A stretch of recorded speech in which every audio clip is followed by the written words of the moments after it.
We're live and We're kicking. live as.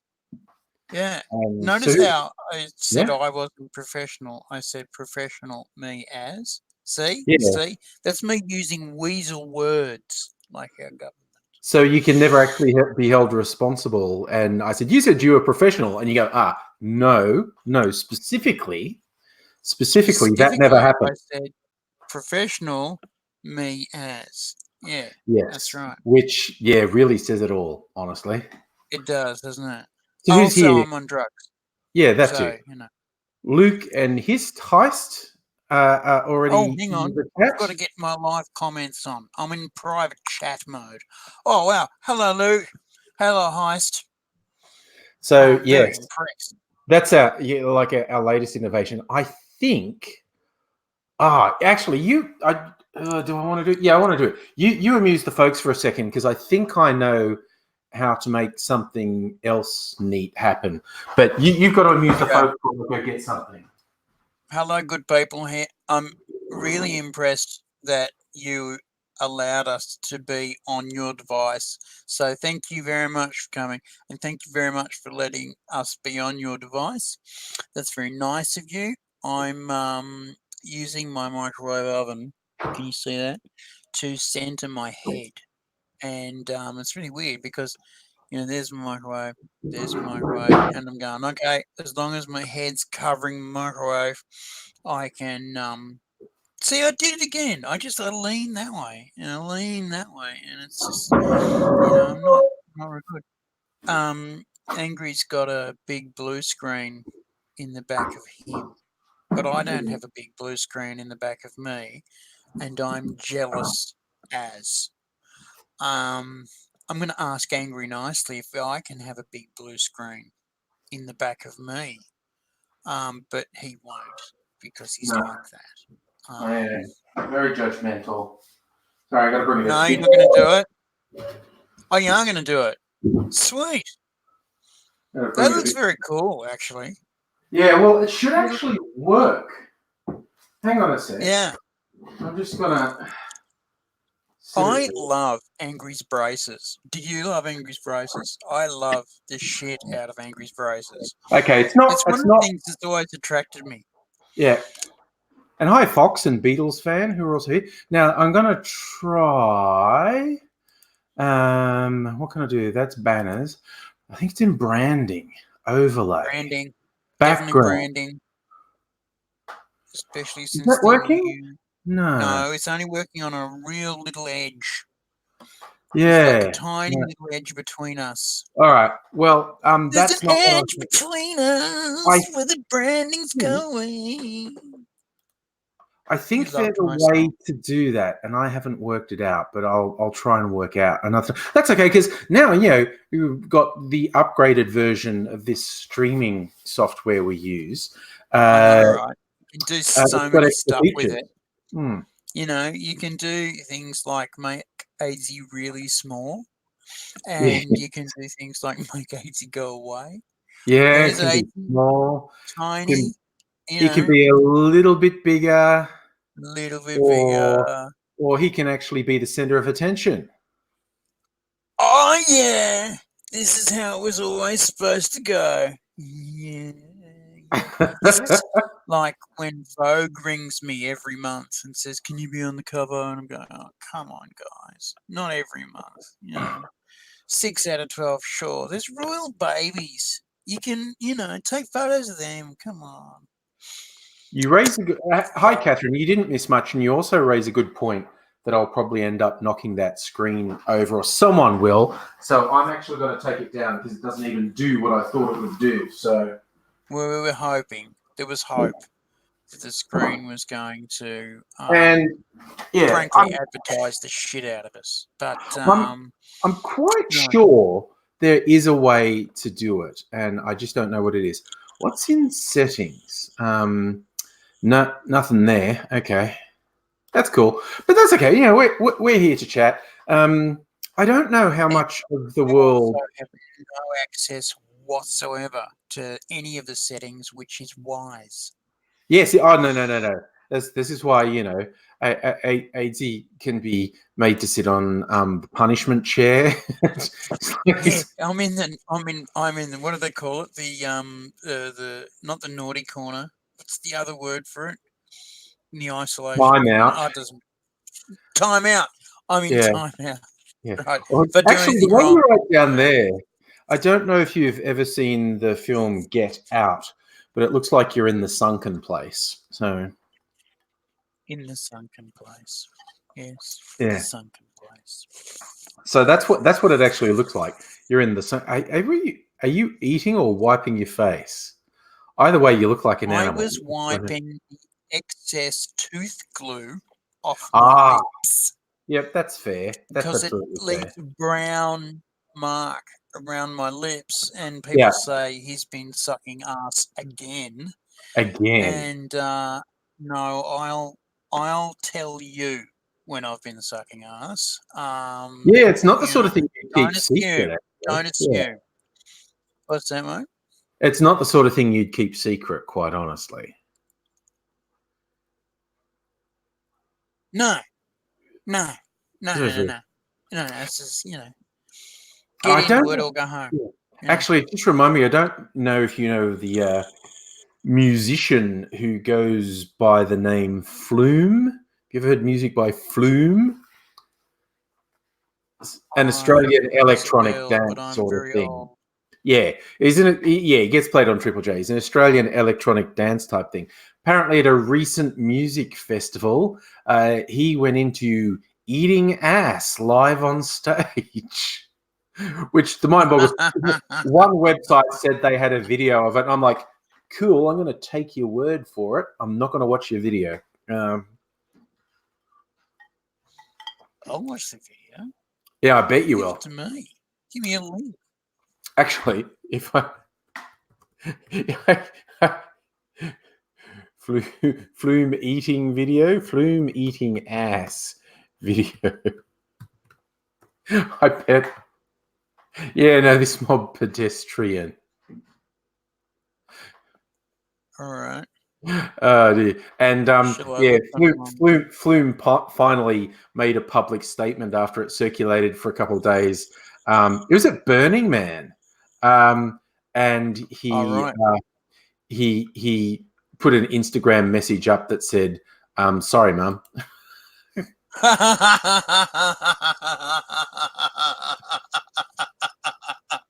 Yeah. That's great. Yes. Sorry, Emma. Everyone in the world's seen that now, and Yes. yeah, didn't think you'd cop a lot of shit over it, but yeah, sorry, Mum.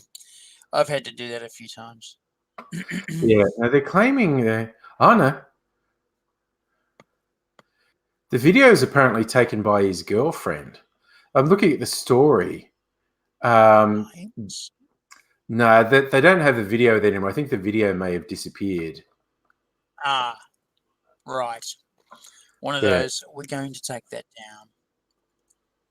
Yeah, I'm looking. There's like an interview video with him. There's definitely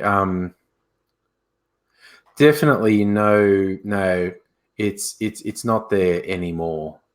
It may have been there at one point, but it's not there anymore. But yes, no, but that's a little thing. A CrossFitter saw it on Reddit. Okay. I was going to say CrossFitter saw it on Reddit, and I was going to ask CrossFitter, was it the kind of experience we think it was?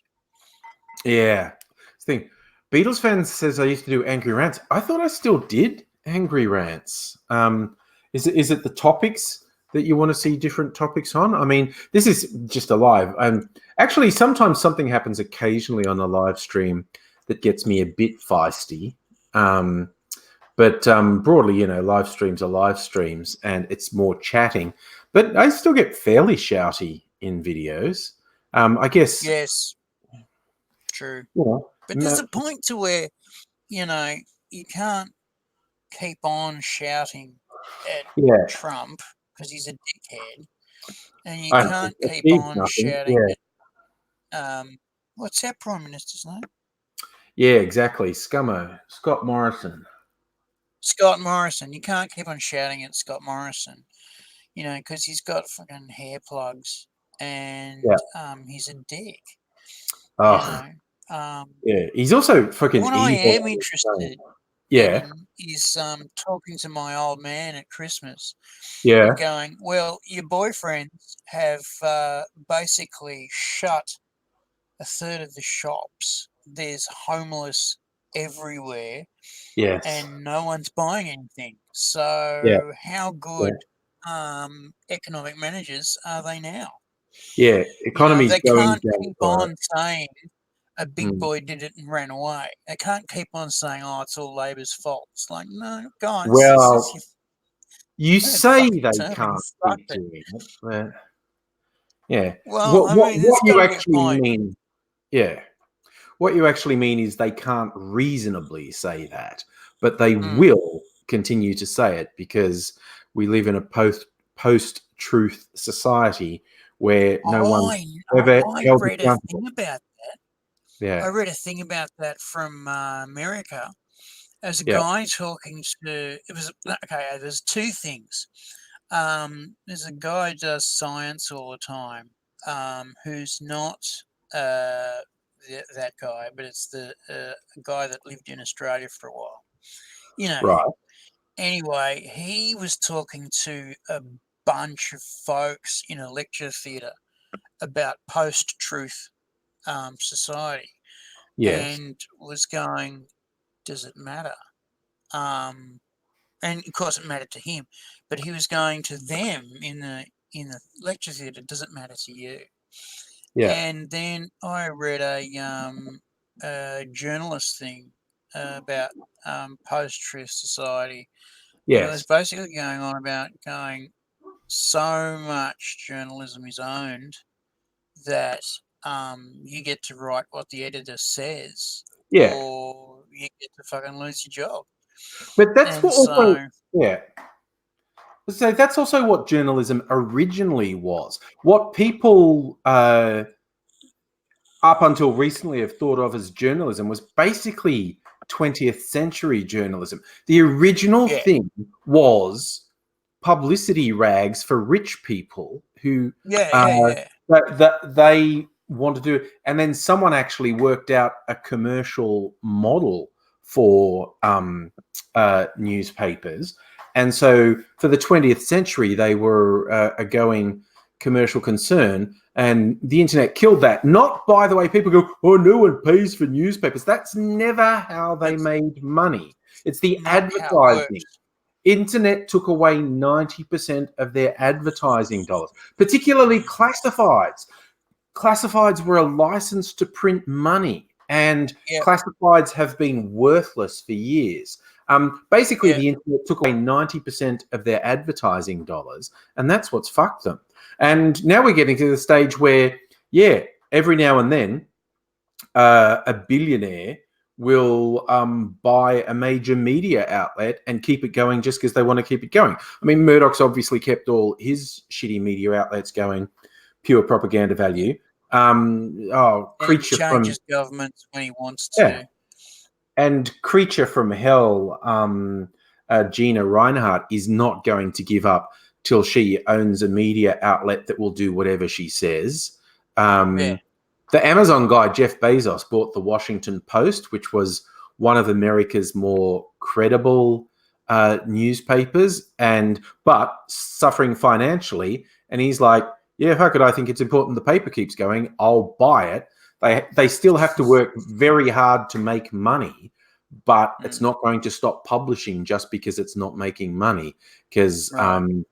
the millions of dollars a year it takes to pay for it is not even a rounding error on the interest on his bank account. So So is he giving it a bit of, you're gonna say Amazon's the best thing since sliced bread, or is he giving it a bit of no, just print, the truth when you I'm want not 100% sure of that. He hasn't told them to do anything positive, but I'm not sure how many negative stories they've run about Amazon since he bought it. He's very anti-Trump, so Trump loses his shit all the time. Good. That this billionaire is paying for a newspaper to just say, "Go fuck yourself." Yeah. Fake news. Fake news. Yeah, You're not yeah. allowed in the press conferences. Fake news. Fake news. Yeah, and it's weird. Like, whenever people use that phrase unironically, I just have to tell them to shut the fuck up. Because yes, I mean there is and always has been heaps of propaganda in the media. Like, you could sit there, you could just try and argue with a Trump supporter and go, "New York Times, not fake news. Fox News, that's fake news." You're just validating the term if you use it. And I mean, for that matter, if your definition of fake news is, do they ever print or broadcast information that's either factually wrong or heavily slanted to support a particular view? Of course they do, all the fucking time. They all do, and they always have. They all do. Yeah, they all But do. Trump and his fucking psychopathic supporters turned it into the mildest criticism of him is fake news. Is And fake news.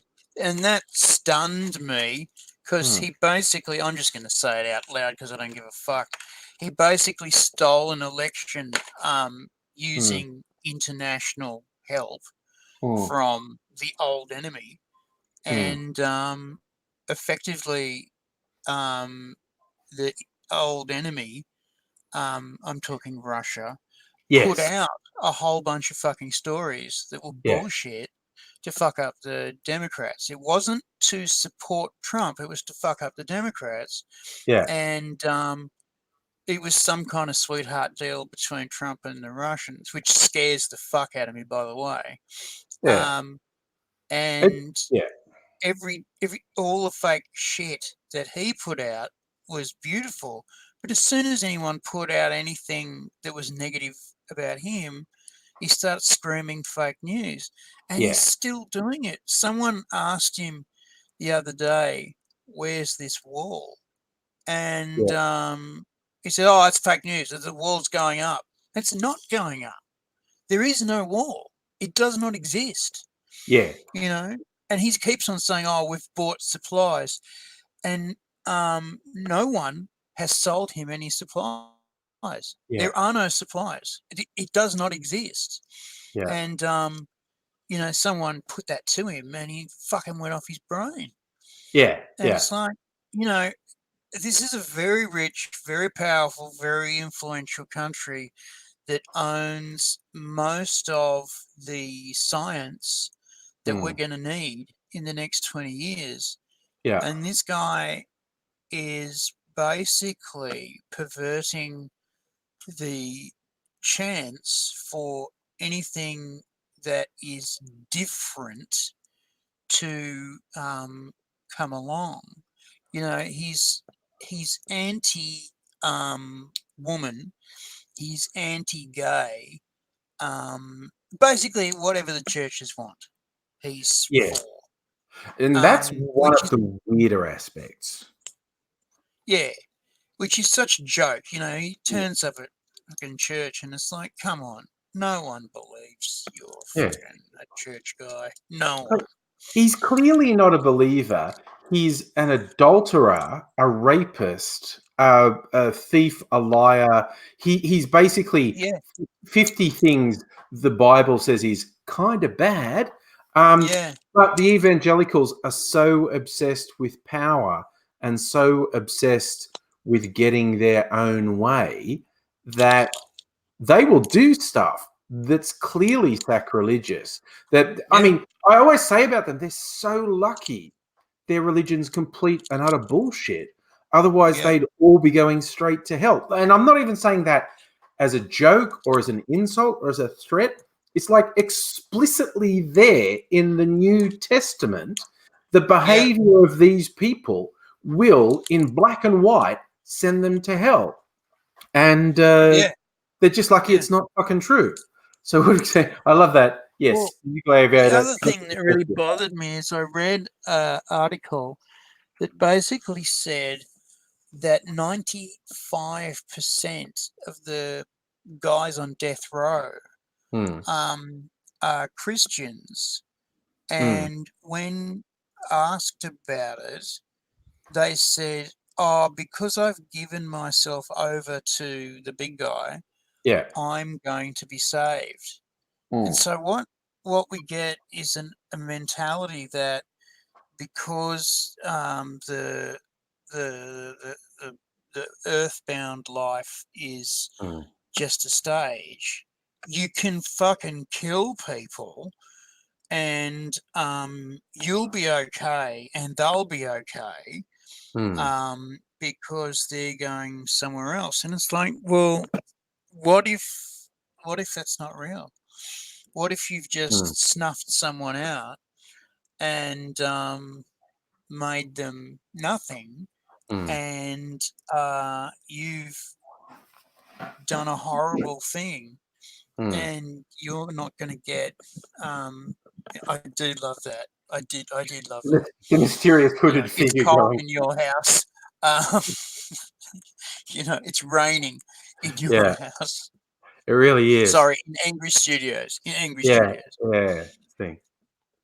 You see what you're saying with that absolution thing, and I'll put the little asterisk on this. For the sake of this conversation, we're pretending this doctrine's true, because Yeah, we'll tie ourselves in knots if we have to keep coming back to it's not true, it's bullshit. But yeah, pretend that yeah, yeah, yeah. we're pretending that Christian doctrine is true. Big asterisk on it, which a lot of people only give lip service to, but you have to be genuinely contrite and a genuine Yeah, commitment to never do it again. So if you actually committed the murder with the thought in mind, I can confess this later and say I repent and all will be well, you haven't repented and you won't be saved. And or if you didn't premeditate it like that, but you got this idea into your head after you're in prison, hey, if I convert to Christianity now and I'll be saved. Well, not if you're not genuine. You're if you're doing it for lips. I love these ideas. You get this across a few religions. People doing stuff, and the premise of what they're doing is, I'm going to fool God. And I, again, if we're accepting this doctrine as real, I just don't see where fooling God is going to work. It's it's yeah. it's, it's really quite weird to me. If you've got an omniscient, omnipotent being looking at you Mm. all the time, you Yeah, know, you can't fool God. There is nowhere to have a mm. wank Yeah, that he can't see you. yeah. It's like God It's, sitting up there going, "Oh, they got me on a technicality. Curses!" It's like, yeah. no, no. Oh, oh, drat. Was it Oh, other words that I've invented. Dream Doll's slightly sad variation? Mum's alcoholic and acts like her actions, she'll be saved by God. Yeah, no, and you're right. And I've seen a lot of people who seem to be fundamentalist Christian doing dumb, fucked up shit, self-destructive shit, and they're like, "Oh, but the Lord will save me," and it's like, "Fuck no." Even if your doctrine was true, I you're did not a going to whole be saved. bunch of self-destructive shit and was not saved. I was Not even, disappointed. yeah, not even Um, Satan would step I in to thought I save was going you. to be You're saved scary. as, Yeah, you know, I thought I was going to be saved. yeah. It's the Catholic And school. exactly. And I wasn't saved. I was No. railroaded into a drug addiction program. Yeah. Um, and railroaded is the fucking word, man, because they cut right. Okay, fuck this. They cut my teeth out, right? Yes, I Because remember that. they rotted. My Yeah. teeth and jaw on this side Yeah. had gone necrotic. They died. Yeah. Yeah. And this is after fucking 4 months, right? I had a big bloody, you saw it, big Mm. bloody lump on this side of my head. It was like really, what, 10, 20 centimeters out. Yeah. And then eventually my jaw blew up, and corruption and nastiness came out, but it felt so good. And then they x-rayed it again, and they said, "Oh, problem, your jaw's died. We're going to have to cut it out." And I might have had an opioid withdrawal seizure because I did. And Maybe. they said, "Yeah, you busted." And then I was in fucking hospital with my jaw cut out. And they said, "So, do you want to go on the program, or do you want to have no pain meds at all?" And Yeah. I'm going, "Okay, maybe the program. Yeah. Maybe the program." And Yeah. I feel today that I was railroaded into the program. What I It's not like should they have gave you said, a no choice. pain meds. Oh well. Hey, Not like they really gave you a choice. Yeah. a fucking yeah. Here's I, your choice.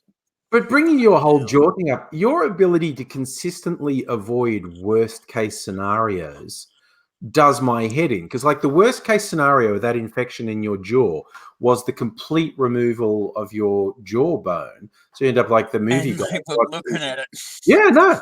So you They basically were would looking never at have it. been able to talk again because you would never had a jawbone. Like the movie guy Well, they wrote were this. going to give me a new jawbone, but it was going to take 6 months. Mm. They were going to and, give me a titanium jaw. yeah, but Yeah. you missed that, and of course you've missed death several times. And the last Well, one was true. the veins in As your long legs. as it's an even number, you're winning. Yeah, An and odd number. that recent time you went in because of your legs with the veins, and the worst case scenario there was one or both legs getting amputated, and that didn't have, No, like, I wasn't so fucking worried about that because my ankles hurt like fuck. And I yeah, was thinking, Terminator legs, yeah, yeah, right? yeah, No sore ankles. yeah. Um, You get those might springy have been ones. some rehab involved, you know. Yeah, but And that's the I'm thing. like, Like you just, I'm not saying that these are not scenarios that are impossible to deal with, but you're saying the number of times you've gone in and the worst case scenario of this stay in hospital was pretty clear, and you've dodged the worst case scenario every time. yes, yes, yes. Yeah. Especially the one where I died twice in the 1 week. Yes. Yes, that was a That big was one. pretty fun. And lost my scrotum, which was Yeah. disappointing. Yeah. But you got a new But they one. made So, me a new one. yeah. How good is that? Yeah. They made me a whole new scrotum. Hmm. Medical Looks science. pretty good too. Yeah. No, I'm going to Yes. take your word for it. Just for anyone wondering, no, I haven't seen it. He Chemistry in keeps you. trying. He keeps trying to show it to me. Haven't seen it. The worst I've seen is your. I will show it to you. No, I know. I'll I tell you what I'm going to do is I'm going to take a picture of it and casually send it to you on your I'm phone. calling the police. I'm calling the police. Do it, it's fine. And then they're going The, to come yeah, around and say, "What the hell is that?" And I'm going to go, "I don't know. What the hell yeah. is that? It doesn't What the hell look is that? anything like a scrotum." No. The worst I've seen is I have seen your thigh scars from the what's that? There's a combination of the scarring from the flesh-eating bacteria and also because they cut a lot of tissue from there for other things. So it kind of looks like your Okay, leg so being chewed what on. what happened was the the so the scrotum got a flesh-eating disease, right? Yes. Um, right, which is not okay. It was a necrotic fasciitis. Yes. Or Poignant necrotizing gangrene. Don't look it fasciitis, which up. is a fucking awful name until it, you get it, and then it sucks. And then unfortunately, it also moved to my leg. Yeah. This necrotizing fasciitis, and one of these doctors just picked it up, just noticed. He said, "That's a bit odd." And they sort of poked it with stuff and they went, that's all fucked up too. So they had to cut my leg. I had to cut a rump steak out of my leg. And they said, it's gone down to the bone. we'd better give that a skin graft because there's like a lot of area that's just, not covered. So they gave it a skin graft, and that took several months to take. And now there's a arcing huge scar on the inside of my leg, and there's a massive scar on the other side where they took the skin to put on that leg.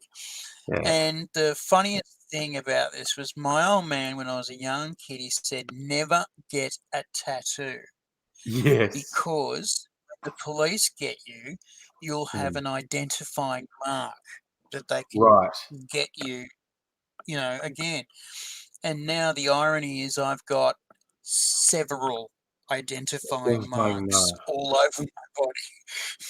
And they are very identifying. I want to throw in, he's calling this a scar. He says, I've got scars. It's scar tissue.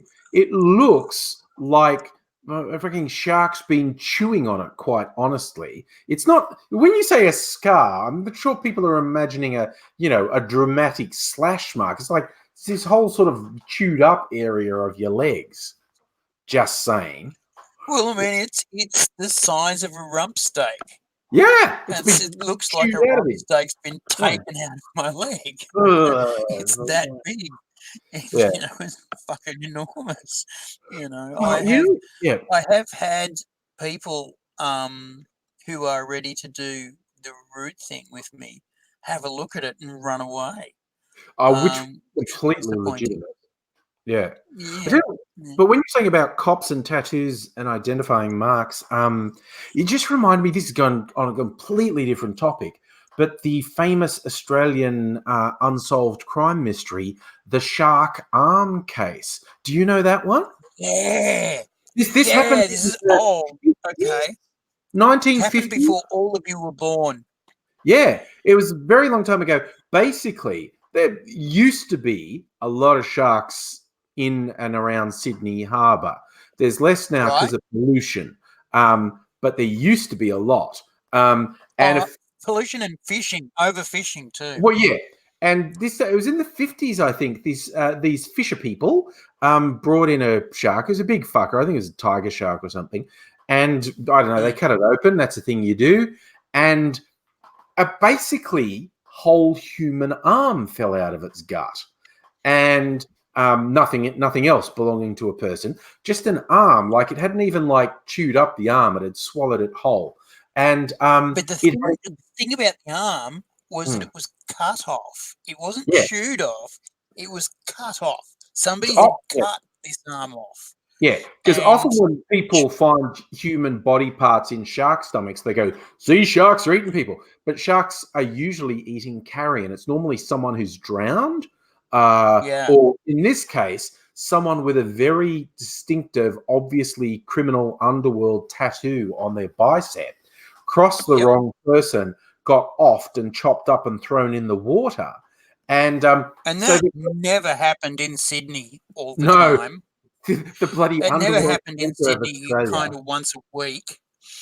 Fucking really crazy times in Sydney. Yeah, when this arm was brought to the coppers, it had this incredibly distinctive tattoo on the bicep. And this is in the 50s, when basically only sailors and criminals had tattoos. So, and because it was so distinctive, the cops thought someone, we just want to know who it is who's being killed.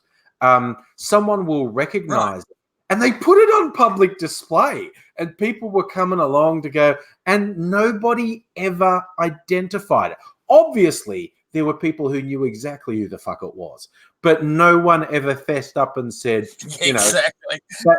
There had to be a few people who went, "Yeah, I know that. Yeah, I've seen this before." In this state. In certain Surrey Hills pubs, there were blokes with a newspaper reading the description, doing it out loud in the public bar, and then everyone proceeded to piss themselves laughing and going, "No idea who that is." There's just Australia's criminal. Well, there's a rumor that if you dug a trench through all the backyards in Western Sydney, every 2 or 3 you'd come across a body. Yeah. And I reckon that's real. Yeah. Oh my God. You know, And back you in know, the old days, Western Sydney used to have its own way of dealing with things. yeah. And just know. from you got different phases of this crime. There was like a sort of golden age of Australian crime in the 1920s and 30s Yep. with the razor gangs, and the two biggest gangs in Meg and Sydney Tilly. were both headed by women. Oh, sorry, Meg and Tilly and Kate. Sorry, yeah, it was Meg. So what were the names? Was it Meg Tilly? No, it was Tilly and Kate. So it was Tilly was the Catholic, and Kate wasn't any. Oh no! Sorry, no. It was Kate. Oh wait, that's someone else. Kay Tilly's an artist. I shouldn't go slagging her. No. I'm going to look it up because I want to know Australian crime matriarchs, 1920. Yeah, that's Tilly and Kate. Tilly Devine. Yeah. Tilly Devine. Yep. And who was her main competitor? And it's funny, the reason they got a stranglehold on Australian crime was prostitution was where they made their money, because there was and a law. Cocaine and drugs. Yeah, but there was a law that a man, it was against the law for a man to profit from prostitution. When the law was written, like, they couldn't conceive of a woman doing it, but these two hard as nails women saw a loophole in the law. They go, it's actually Kate Lee, that's her name. Yes. Tilly Devine and Kate Lee. They ran the two biggest gangs in the Razor Gang era in Sydney. Now, the Razor Gang, will just jump in quickly. The Razor Gangs were because there was so much violence that if a man was caught with a gun, a pistol, it was immediately 25 years jail. If you just caught with a gun, 25 years jail. So what they did was they left the guns out of it and went and got cutthroat razors, because you've got to shave. That had cutthroat razors, and they used to fight with cutthroat razors. Yeah. And that's bad. And quite dangerous. And these massive fights between Kate's gang and Tilly's gang would go on because there was enormous sums of money involved. And they meant it. They all meant it. Oh yeah. And you never wanted to go down the wrong street at the wrong time, because you just end up in a big mess. Yeah, and they didn't have microsurgery back in those days. Yeah, basically the only one to survive that era, because they were all either died violently or weirdly died from cancer or whatever. But there's a guy called Chow. Yeah. He didn't die till 1993. He was 81. I read a journo did a interview, did a book. The book's called Gunman: The Story of Chow Hayes.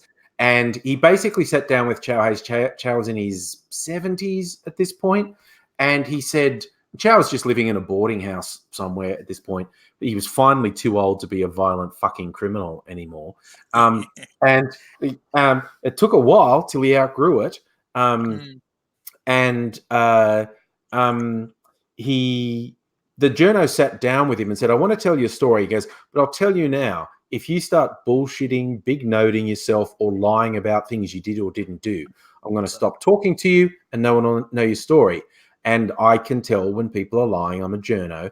And Chow went, yep, fair enough, and just gave this unadorned story of his life, which was fucking horrific. He was full on. nuts. Even like when I say when he was finally too old, like he did so many stretches in prison. There was one he got out, he was in his 50s or maybe his early 60s. And he was out after being inside for 10 or 20 years. And he's with some lads in a pub. And I think they were playing cards. And he got into a disagreement with someone. He reckoned someone was cheating or owed him money or something. And it's like, oh, shut up, you silly old bugger. What are you going to do? And he goes, oh, what am I going to do? And he just smashes his schooner glass and drives it into the guy's face, just in the public bar in a pub. And it's just like, so he went back to jail again. So it's like not till his 70s he finally stopped fucking trying to kill people. What are you going to do? Smash, grab. Exactly. Yeah. Nug, how are you going? Oh, he has one of my some of his fucking exploits as well. It's like a guy was trying to kill him and killed his nephew in a case of mistaken identity. And at that point he goes, okay, now Chow knows I'm after him and, I killed his nephew. I'm so in trouble. And he just disappeared. He left town, disappeared, and he was gone for ages. And then for whatever reason, at a certain point, he thought he could come back. And Chow, and I forget his sidekick's name, but he had a sidekick who was probably more psychotic than him. He was one of the guys. He died of cancer or something, this guy. He was probably more psychotic than Chow. And they were at a nightclub in the centre of Sydney somewhere, like in Market Street. Actually, the venue's still there. It's down some stairs. It's changed names 100 times in the last 100 years, but the actual venue's still there. But anyway, they're down there. It's like a dance hall. There's a band playing.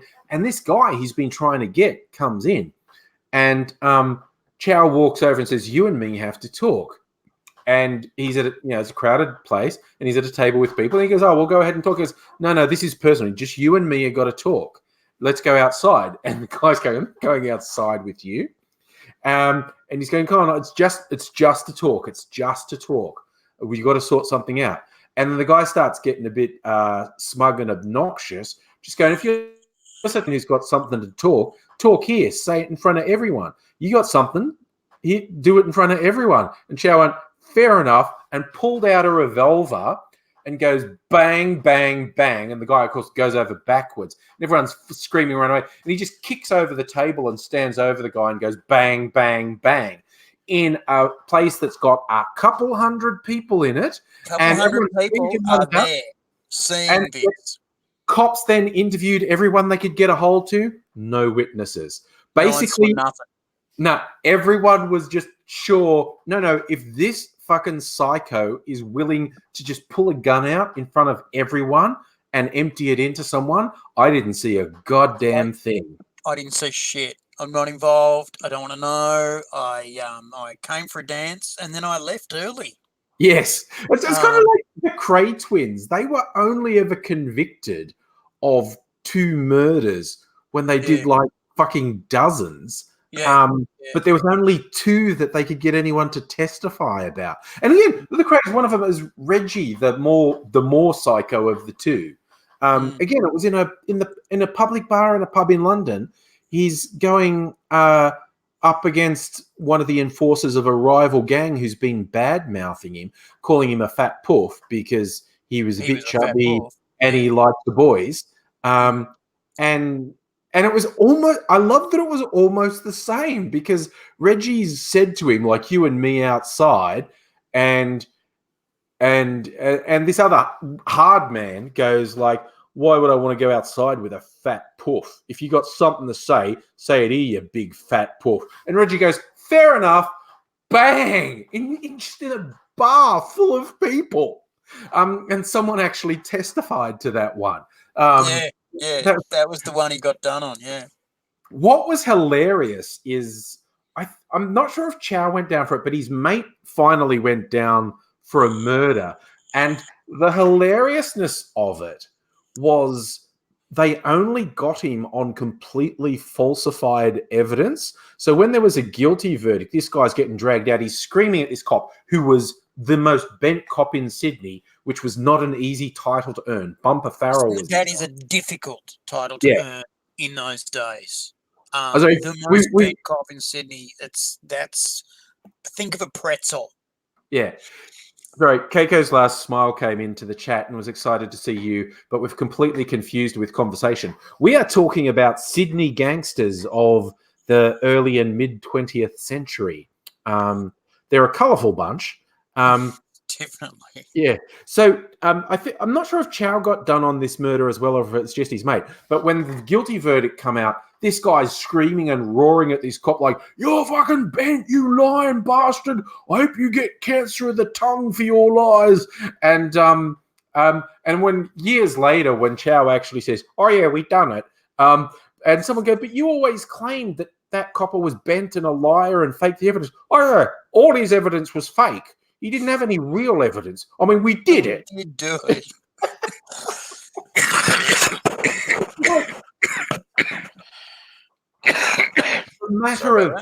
That's okay. The matter of factness of it, I just love so much.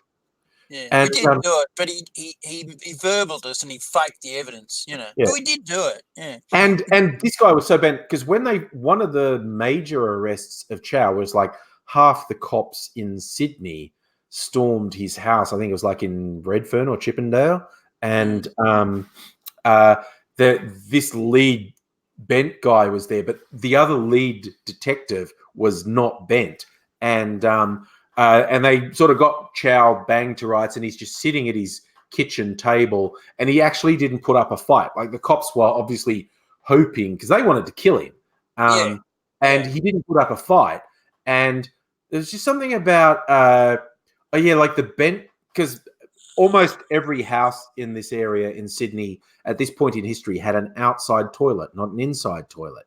And just as they're about to take him off, and this bent copper says to Chow, like, "Oh, you want to take one last piss in your own home before we haul you off?" And Chow goes, "Fair enough. I suppose you're coming with me." And he goes to go out the back door, and the copper who's not bent says, "Stop." And that copper goes to the door and opens it and shouts out, "This is Detective Inspector Smith. I'm about to walk out this door. Nobody better fucking fire." Yeah. And he walked out and no one... But yeah, because the bent guy had guys outside at the back, and there was always a plan. If we don't kill Hayes inside, I'll convince him to go out the back door. You shoot him running away. Yeah, and he got shot running away. But the not bent copper knew that was going down, and he wouldn't let it happen. So yeah, Chow Hayes died an old man. He was literally the only one of that. They all died either in violence or they just died of fucking tuberculosis or cancer or something. He was the only one. He was the only one who died an old person. So and those, back in those days, getting slashed with a razor was natural causes. Oh yeah, and that was the other thing. Like we said, they used the razors because an automatic 25-year sentence for carrying a gun, but also these guys with razors are scary as fuck. Like they were caught banged to rights by the coppers, God knows how many times, and there was a witness, and that witness never showed up in court. They weren't dead; they just never showed up in court. Because someone paid them a visit late at night with a razor and said, "Do you really want to do this?" And they went, "No." Well, and they had the system of Palermo or Palermi, which is a Italian saying meaning lead or silver. And yeah. And they basically showed up to these witnesses and said, "Here's £100." Now that's back in those days was like 5 years' wages. Yeah, no, it was thousands. Yeah. Yeah. "Here's £100, or I slash your fucking throat. What do you want to do? Which do you want to do? Do you want to go on holiday, or do you want to die now?" Yeah. And that, you've got a family. Think of them. Yeah. That's chilling when they say you've got a family. Yeah. And that was the other thing, like in the Chow Hayes book, he's so matter of fact, like if he knew anything about investing, he could have owned half of Chippendale because they stole so much money. The Yeah. money they stole in modern terms was millions and millions of dollars. But then Yeah. they would blow it. They would, because they were just always going to nightclubs, buying their girlfriends fur coats, They'd flash live in cars. hotels, in Yeah, five-star hotels for a yeah. couple of months until it ran out, and then they'd go and do some more. Yeah, my favorite is because they were involved in the crimes, so they knew like where all the illegal gambling was. And so it was like Chow gets out of jail, and the day out of jail, needs some money, and he just knows where there's like an illegal craps game in a back alley, and he just walks down there like with a gun and just goes, "I need some money," and they're like, "Do you know whose Okay. game this is?" And he's like, "Yep," and that's why I came here because fuck him. And they were like, "Right then, take my Okay. money." Here's some money then. You're crazy. Like they're trying to say, like, Mr. Big owns this game. You're stealing from Mr. Big. And Chow's just, yeah, I hate him. Fuck him. Tell him it was Chow Hayes. And it was just like, Yeah. holy Do shit. whatever you want. Yeah. Yeah. Kind of like in The Wire, that TV series from about 10 years ago. The one gangster guy who never aligns with any of the big gangs, but he's just an independent gangster, Omar. He's so fucking scary.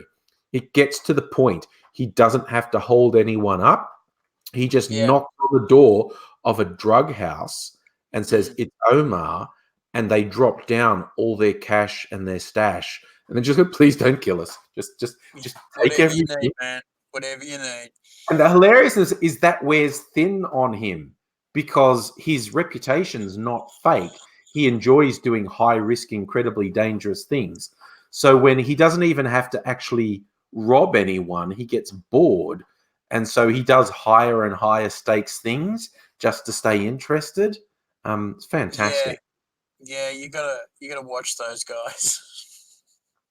Oh, we yeah. had a I mean, we had a guy in uni when I was living in the dorm, which was in my first year, and he was one of these guys who enjoyed risk, but yes. it got to the point where he couldn't enjoy the risk unless there was someone else involved.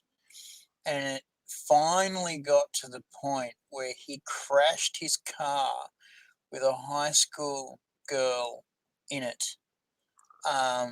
because effectively he would have to talk his way out of this situation. Yeah. And we were just going, yeah, no more. Yeah. Dude, no more. Oh, God. You've Yeah. got to stop that shit. I knew a guy like that. Not as bad as that. There's a guy I went to school with who went to AT and I went to the same uni, and he's a guy from my year, and he went to the same uni as well. But he no doubt it was a sexual thrill he got from danger. Um, because there's things like if you're in a car, because you're in the country, every now and then you have a near miss. Sometimes it's because you did something stupid. Sometimes you didn't, and it's just like some truck swerved onto the wrong side of the road and you And just that missed it. happened all the Yeah. time. You be traveling along New South Wales roads, especially at night, Yeah. and the trucks would be thundering past because they had this thing where the trucks were limited to 100 kilometers per hour. But what Yeah. would happen was the mechanics would put a secret switch in Yeah. and they'd click it, and then the trucks would go back to their traditional 140 Yeah. kilometers per hour because Yeah. these guys were paid to deliver shit on Yeah. time, hundreds and thousands of kilometers Yeah. away, and they would hammer it. And the thing is, they would either be on speed, which they Yeah. stopped Ripped off their because they were shit. testing them, or what Yeah. they would do is they would get a biro and put it in arsenic and put that in a can of Coke, and that'd Yeah. keep them awake for 3 days. Yeah. Also, it'd keep them psychotic for a day and a half. Yeah. And this one guy I know was chasing a kangaroo for 10 hours Yeah. as he was thundering up the Yeah. road. And he was going 140, 150. He could not catch this kangaroo. It was it And an illusory kangaroo? well, kangaroos traditionally don't travel 150 kilometers per hour. That's a That's what tradition. I'm thinking. That's what I'm thinking.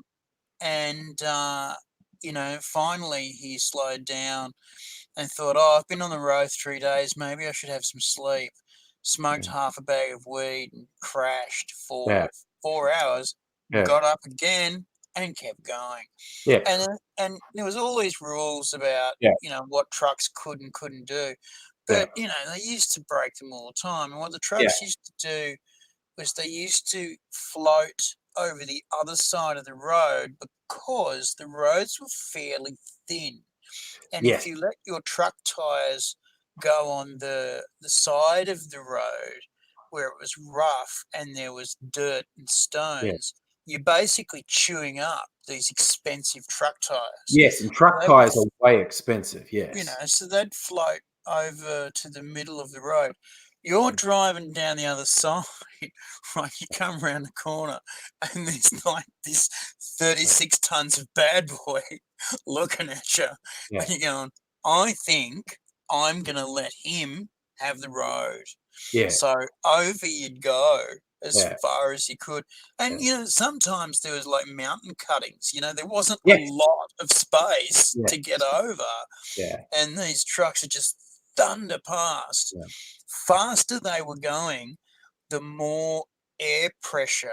Oh yeah, the shockwave. The bow wave would basically suck your car into the back of their truck, and you'd have to be like really dragging your whole car away from this bow shock wave. Yeah. And in the wet, sometimes, g'day Safa, sometimes in the wet, you just hydroplane over into this car and hope that you didn't hit it. Yeah. Because if you hit the back of a truck, they wouldn't stop because they didn't know. Yes. They didn't even know. Yeah. If you didn't drive on country roads, people don't realize that, as you call it, the bow wave, this fucking air pressure that trucks are pushing this air aside and it's going into a vacuum behind them. When you're just a fucking sedan, that rips you about something severe. Mind you, we were also stupid kids in the sense that what was one of the best things to do, because we're all students and poor, one of the best things to do was get a truck and get in behind him. Oh, slipstream. Because the slipstream behind the truck, eventually the bow shock wave comes back together. Yeah. And there's this low pressure behind the truck and high pressure behind that. So you get in front of the high pressure and into the low pressure, and you could take your foot off the accelerator and just coast along in his bow shock wave into the low pressure and go 140 and just save a lot of petrol. Yeah, vastly improved your petrol mileage. Yeah. As soon as that truck hits the brakes, you are maybe 10 meters behind him. Yeah. So reactions are critical at that point. Yes. But mind you, you can always turn this to your advantage. I'm going to just use first names, but they're real first names. You might remember them, our theatre media friends. They were a couple for a while, Katie and Glenn. Oh, yeah. Little blonde Katie and dark-haired Glenn, and they were both fucking crazy. They really told me because we went to uni in Bathurst, which is a country town west of Sydney, and Katie was from Blaney, and she would stay there in Oz. And Katie and Glenn told me the story of they were hitchhiking from Blaney back to Bathurst, which is only about an hour if you get a lift. But it's even less. It's even less. It's only really 45 minutes. So they got a truckie picked them up. And he starts thundering off down the highway. They're sitting up in the cab, and he's wired off his gills. And they just went, "Yeah, fuck it, man. Give us some of your drugs, or we'll turn you into the cops." And this totally wired out of his brain truck driver says, "What?" And it's just like, look, you obviously got really good drugs. Share, or we'll tell." And this guy is just like not really good at complex thought at this point. Weird little gremlins who have gotten into his truck somehow magically know he's on drugs because it's really obvious. But instead they just want some of the drugs. And so they scored off this truck driver who was wired out of his brain. It's just That would absolutely be a amazing. thing that Katie and Glenn would do. Oh, The sort of thing they do, and you just go, guys, you're going to get killed or shot. that was the other possible outcome of saying that to a truck driver who was off his tree, that he would kill you and dump your bodies by the roadside. But we knew some colourful characters at college, basically. Oh yeah. Yeah. Oh yeah. There was a couple of folks that really they would push the system so hard that they would be constantly called up in front of the principal going, please explain why we should keep you here. And there was one, let's say he was a performance artist, constantly doing shit that security would come around and stop him doing. The most infamous thing he did was bronze up and run around bar night, basically trying to hug the security guys, which were all the rugby players. Yeah. And it didn't work. Didn't work. I'm pretty sure I know who you're talking about. I forget his name, but if I remember rightly, his form of protest, because if you lived in the on-campus residences, part of the money you paid for that paid for your food as well in the dining hall. And he considered the food to be of substandard quality. And his protest on that, if we're thinking about the same guy, was that he had to get his food and when it was very crowded, eat all the food, then stick his finger down his throat and vomit it back onto the tray and then eat his own vomit in front of everyone. Because he said that tasted as good as the stuff they were serving that he was paying money for. This as he was doing it. Yeah. Right. He would basically let everyone know what was going on. And what was really funny was the food hall was basically going, "You're a wanker," but he got banned from coming. Yes, he did. Yes, he did. Because the students were complaining. The students were going, "I find it difficult to eat when a guy's eating his own vomit." Yeah, who knew? Who knew that would put you off your dinner? I can't see how that would be a thing. Dude, I think Keiko set us a challenge there. That's the most disturbing thing. It's not the most disturbing thing that happened. Okay, we're gonna go. You know what? It's the halfway mark, and it's a Thursday night. I didn't have a cocktail on Tuesday night's live stream. I'm going to tonight. I am going to make a Brexit cocktail because Brexit is a big news topic, and I'm going to make it up. I'm going to, that's the other thing. It's going to be pretty dangerous, but I've got an idea. I'm going to look at my supplies, and I'm going to decide what I get. So. I need my cocktail shaker for a start. Cocktail shaker. You'll need one of your skulls, which has got pretty colours in it. And you'll need a mixer. Cocktail. Well, I've got to represent a few countries, I think. Fair call, man. It's EU. Blue flag. Orange stars. No, yellow stars. Yeah. This, my funny coloured skull, this is to represent England. This is gin. Gin's a drink traditionally associated with England.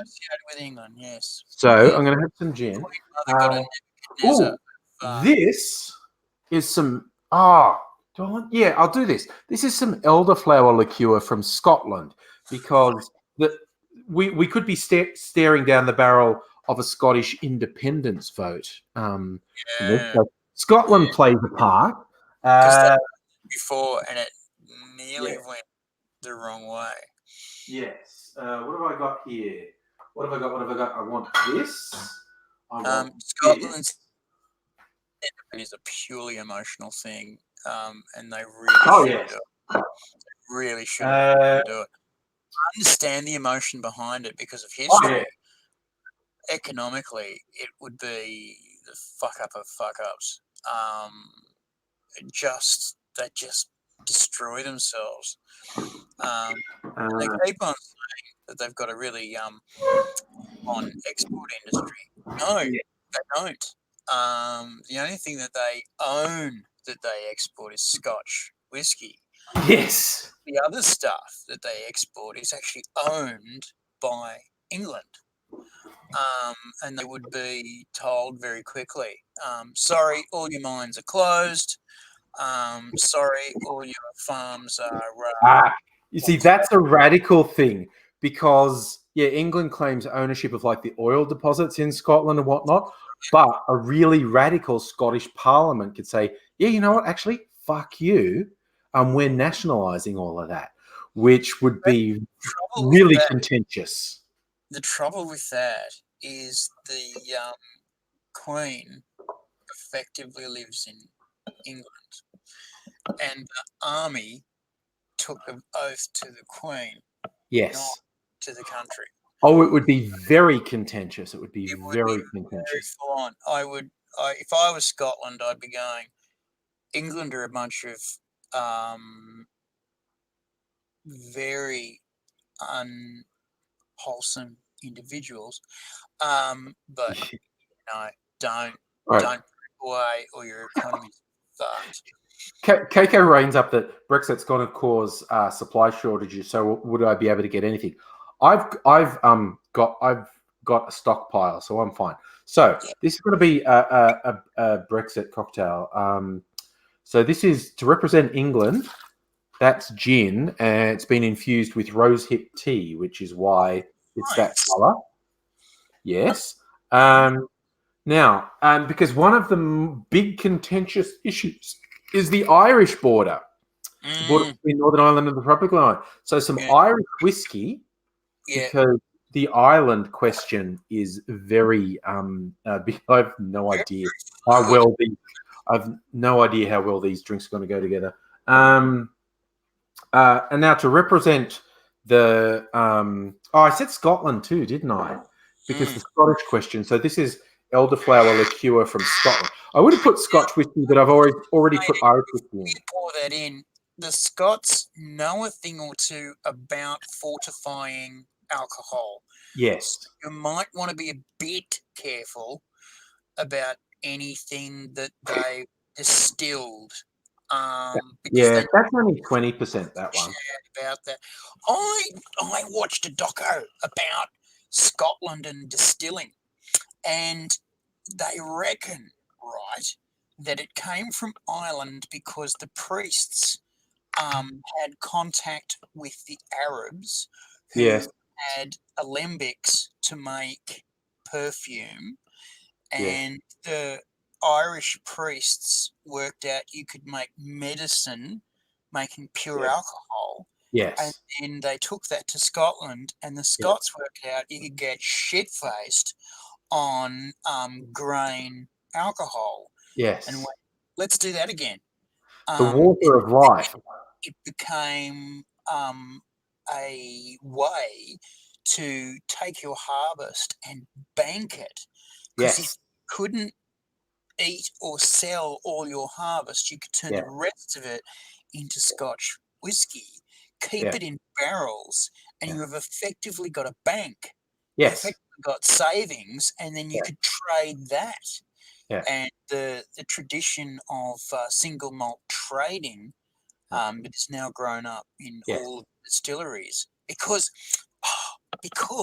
what they do, their blends are basically single malts from all the other distilleries. So all the distilleries send each other they share. Barrels and barrels of their own single malt, so that the mixers, the blenders can make a blend and go, that's really nice, we're going to do that. And then they ring up the distilleries and say, I need this many tons of blah, and I need this many tons of blah, I need this much. And then they all do it. And it's a massive industry with massive links to another. And it all came from the Arabs. Well, I'm onto Europe now, and where are you? The loudest voices saying we want to preserve the European Union. Macron in France, so that's some French cognac, Vsop, Hennessy cognac. Hennessy Nice. cognac, and is a German one, a German apple. Well, it's apple and pear brandy. Obstwasser, Apfeln and Birnen. Okay, that's too much, but I'd love to see you do it. Yeah. So this is some apple brandy. So we'll put a little bit of that in as well. Yeah. And the final touch on the alcohol front is to reflect the bitterness so many people feel of the whole thing. I've got a bitter Italian aperitif, Puntamez. Oh, It's a very strong flavour, so there'll only be a see, little bit. this is ironic, right? I have had some drugs in my life, Yes. and sometimes I've blended them. And I'm looking at you, and I'm worried. Yeah. So I think that's a little bit probably his what's hypocritical of me. Yeah. But I'm just going, Jesus, angry. Oh, yeah. I'm also putting in some lemon juice and sugar syrup because That's a good idea. That is a good idea. I like them in a cocktail. Yeah, and it might And take this is sugar syrup that I infused with Lady Grey tea, actually. So that's another tea, a bit of a tea flavor, and that's sort of the whole England vibe as well. Yeah. So we do a little bit of a shake to make sure that's all blended. Oh, look out. Your bottom of your shaker is starting to melt. I can see fumes coming off. I was only doing. Just be aware that stainless steel has a breaking point. And they're only half shots. I was only putting half shots in. Only half shots. Of 6 different things. Of about 8 different bottles, but only half shots, dude. Chill.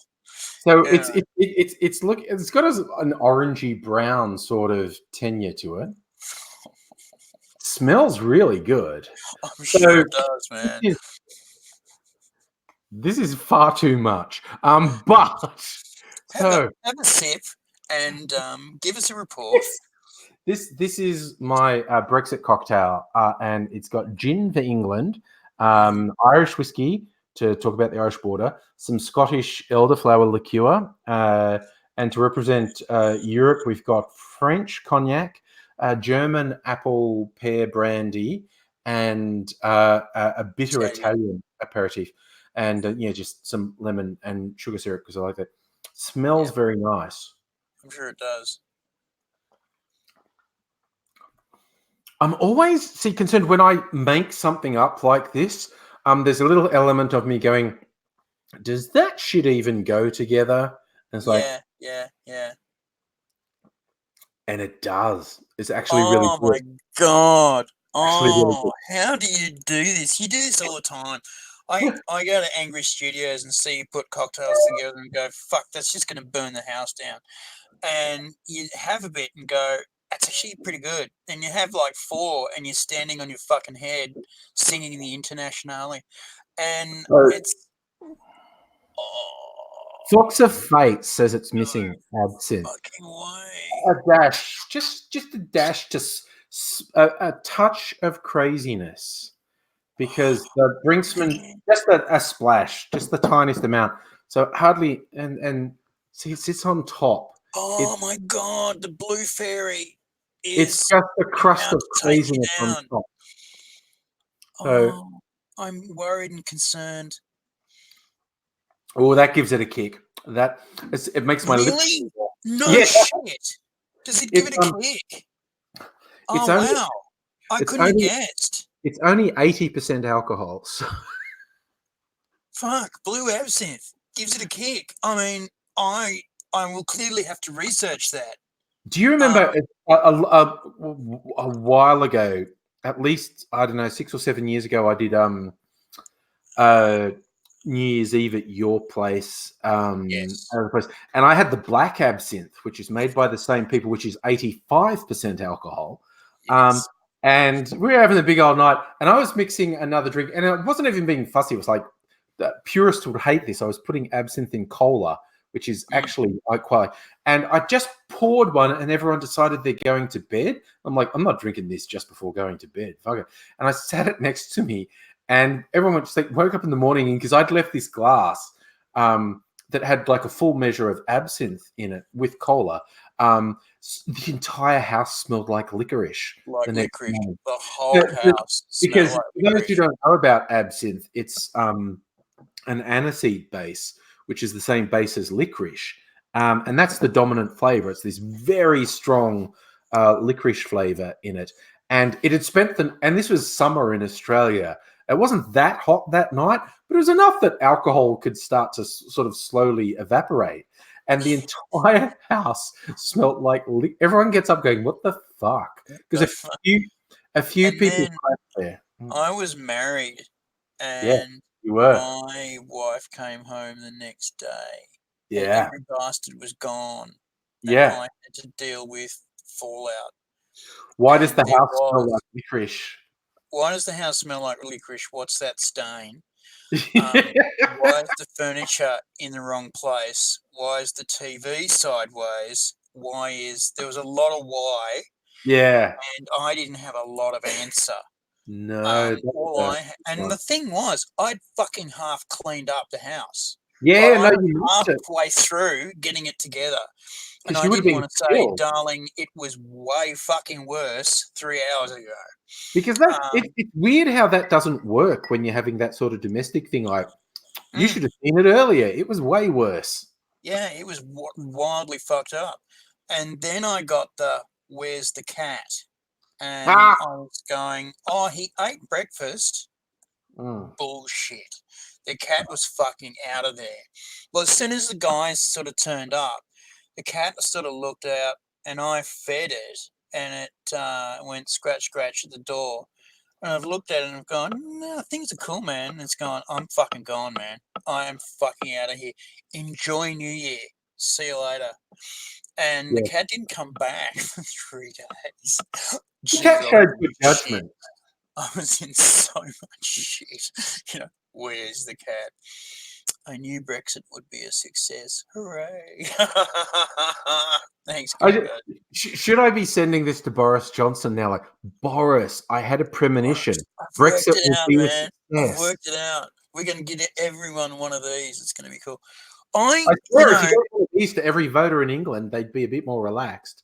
I've been unplugged from the news for quite some time. Actually, I should plug back in.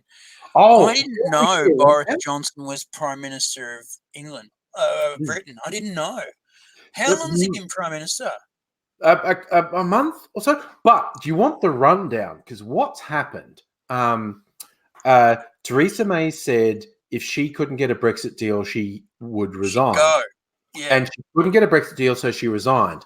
And there was a bit of toing and froing, but to my mind, it was always going to be Boris Johnson.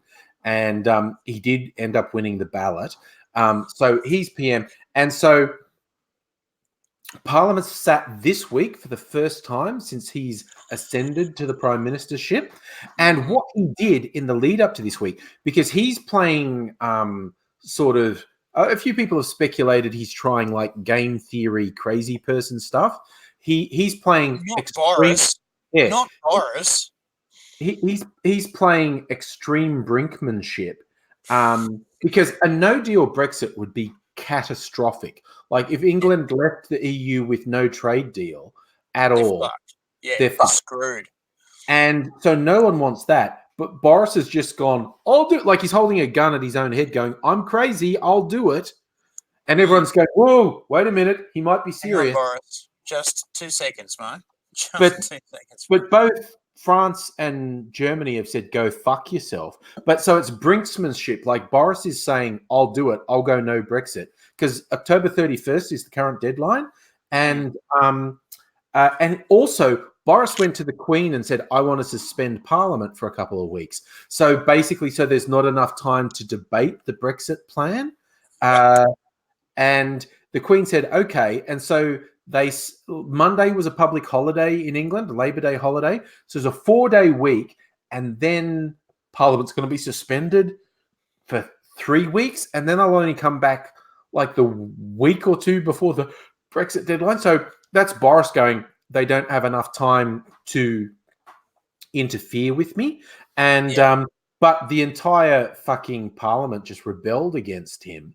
And more than 20 Tories voted against him.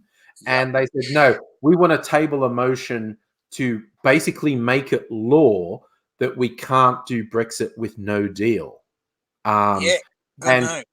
and Boris was trying to use that as a bargaining chip because Europe doesn't want a no deal Brexit either. Because if England's economy collapses, the effect will just cascade out to Europe That's probably right. the entire fucking world. Yeah. And so Europe, and Germany and France are surprisingly, Britain, Germany, and France are surprisingly linked in together. yeah, And they are the ones that run the EU economy. That's yeah, those three, yeah, right? And with them out of the picture, with mm, one of them out of the picture, yes, the other two have got to pick up the slack. And that's tough. Germany would have to increase its output by about between 15 and 25%, which is fucking impossible for anyone. yeah, France would have to increase their output between 15 and 30%. Again, mm, what are you going to fucking do? yeah, You're going to just build blast furnaces, randomly. yeah, And so, France and Germany are going, this Brexit thing is bullshit yeah, and shouldn't have done it. yeah, And we're really angry at you yeah, because it was an emotional thing done to try and catch votes in Britain, right? And also, it was a little bit of dog whistle politics because so many illegal immigrants use the EU to try and get into Britain that the British were going, fucking, this is ridiculous. They get into Europe and then they walk across the fucking train tunnel, the channel, to get into Britain, and we've got to fucking give them what do they call not it? citizenship, but the right to work and the right to be there. Right? And Yeah, so the British have gone, fuck this, we want them gone. And so it was an emotional vote. It wasn't a yeah. clever vote. It wasn't an No, economic no, vote. It and was an and emotional and the vote. people who were the public face of the pro-leave vote were fucking liars. They lied nonstop. They Yeah. pandered to this. Well, it wasn't xenophobic to everyone because you can, as I've said before, you can make a really strong, valid left-wing case for leaving the European Union that doesn't involve xenophobia. There's far too much that benefits big corporations, weakens the labor market, hurts ordinary workers. But these fucking pricks just went with the xenophobia angle. But Yes, yeah, but see, the funny thing is, bringing it back to what's actually happened this week has been hilarious. Boris wanted to try and stop everyone from putting this bill to stop a no deal in, and he couldn't. He didn't have the numbers. More than 20 Tories voted against him. Now, he said, if you vote against me, I'll expel you from the Tory party. You won't be able to stand as a Conservative at a future election and whatnot. But more than 20 of them said, yeah, go fuck yourself, mate. And so the majority voted for this bill. So a no deal can't happen now. The Lords are going to ratify it. And so there's that. And so Boris has gone, okay, well, I'm going to force an election to happen before the Brexit date. And he tried to say, I want to do that rather than have this bill go forward. And Corbyn went, no, we're not going to call an election until we pass this bill that says no deal is not an option. And Boris covered himself in glory by trying to taunt Corbyn with one side. And this is literally what Johnson said in Parliament. He called Corbyn a big girl's blouse. I know, right? Yeah. Yeah. And it's the kind of thing you know, it's happened once in Australia, just once in Australia, Mm. where there was a punch on in Australia, and it was caused. This is in the 1940s, Mm. and it was caused by Ben Chifley, who was trying to delay Mm. a anti-union bill that Mm. the Liberals, who were new at that point, That's right. Menzies had just invented the Liberal Party. yeah, Yeah. they were new, and they were trying to cut the power of the unions. But back in those days, Labor was so tied to the unions. They still are, but back in those days, they were so tied to the unions that Yeah. cutting of their power would basically wipe out the power base of the Labor Yes. Party. Yes. So Chifley basically taunted one of the front benches of the Liberal Party to the point where this guy's jumped off his chair, jumped on the table, and Mm. gone the nut. And of Yeah. course, the whole Parliament has erupted into this punch on, and effectively, this thing went for like 15 minutes, and then Yeah. the stewards and the you see all the people in the grey and the green all came in and dragged them off one another. And the speaker said, "Buggy, you're all suspended for 3 weeks. Get out." Mm. Yeah. And it was what Chifley wanted. He Yeah. wanted Stop basically play. to shut Yeah. down Parliament. Yeah. He had no reason to do it. He had no legal reason to do it. And so he basically wound up this guy, wound Yeah. him up and Yeah. wound him up, wound him up, and then snap, and it was just on. And it's not a piece of history we hear a lot about. Chifley was from the rail union, wasn't he? Was he He was rail or uh, mining? used to live in Bathurst, and he Yes. was a railway guy. Mm. Then he got into the rail union. He got to the head of the rail union. That he was in the ACTU. Mm. But he was really very good at getting compromises between the left, the centre, and the right. He was good at it. He was just really He good was at a it. very good prime minister. And then the wartime prime minister was the guy before Curtin. he was Curtin, who died. Yeah, Um, the stress of the war fucking killed him. Sorry, what? The stress of the war killed Curtin. Second World War killed him. Yeah, he would do shit like stay awake for a week. Yeah. There was one time where he stayed awake for basically 3 weeks while he was getting the troops home from the Middle East to come Yeah. back to Australia Yeah. because Singapore had fallen. And And the he said, Japanese were advancing through PNG. that's right. And basically, he had said to Winston Churchill a few times, "Look, you've got all our troops. I'm worried about the Japanese." And Churchill said, don't worry, Singapore will save you. It'll be fine, it'll be fine." Singapore falls over like a house of cards Oh, in immediately. 5 minutes, yeah. Yeah, and then Curtin, yeah, said, "Dude, we are completely defenseless." And then Churchill said, "Well, it's much more important to take North Africa than it is to save the Pacific Islands." And Yes. Curtin goes, "You are fucking kidding me. Yeah. You've basically given up Australia." Yeah. So he against the against Churchill's wishes, brought all the troops home, and it Mm. was a secret. And Yeah. if the Japanese or the Germans knew it was on, they Mm. had effectively 40 ships that they had to take out, which Yeah. would have been a piss. It would have been really easy to do because there was really only one way they could go.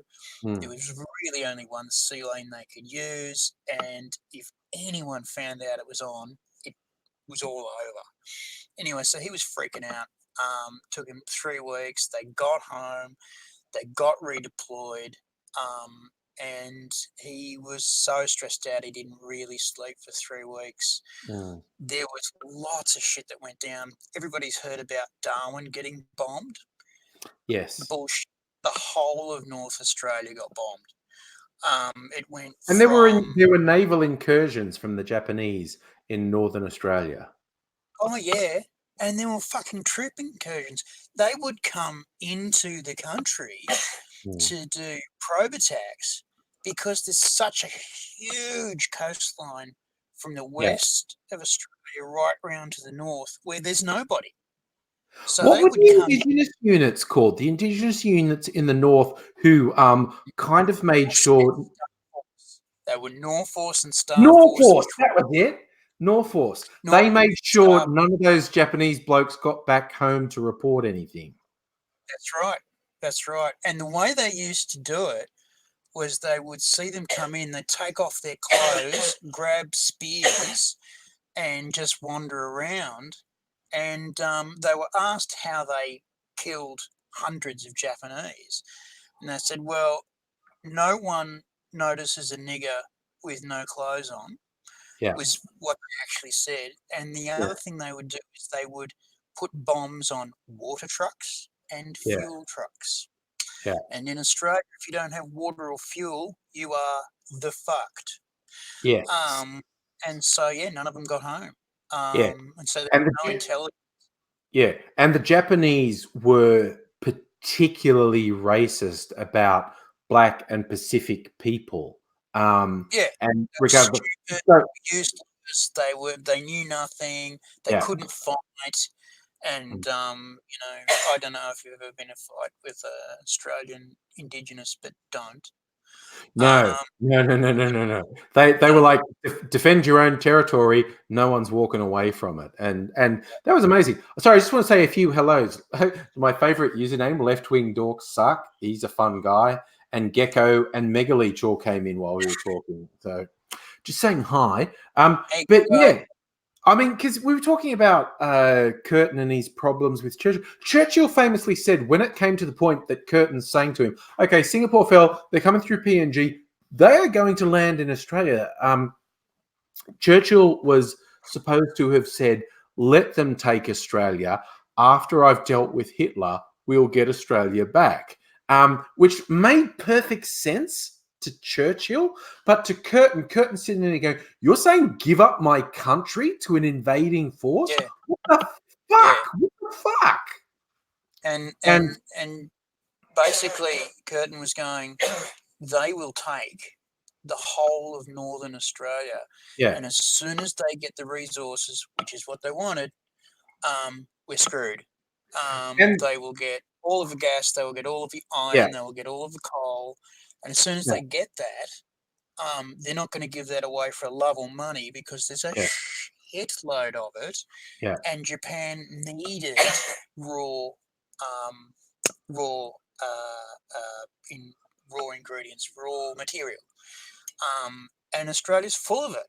So as soon as they got hold of that, they would reinforce fucking everything. Yeah. You'd never get it back. You'd never ever get it back. Yeah. I mean, I got into a big argument with someone on a previous live stream where they go, the Japanese weren't going to invade Australia. And the dominant view of historians is they weren't literally going to invade Australia, but they were going to annex Australia and force Australia to be part of the South Pacific Prosperity Zone or whatever they called it.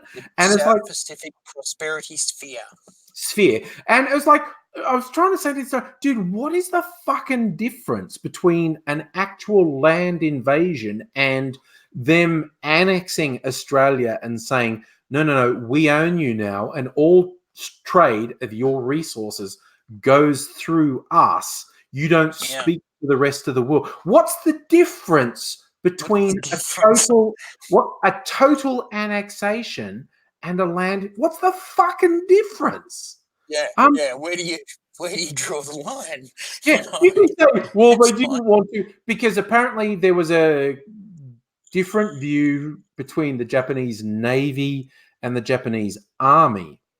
about whether it was violent. I think a more sensible person in Japanese military command said, Australia's too fucking big. You can't actually invade it. But they were going to annex Australia and say, we own it now. You know, I've been told by an old man who knows things like this.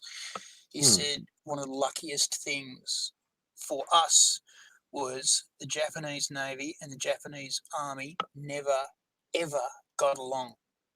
No, they really fought a lot.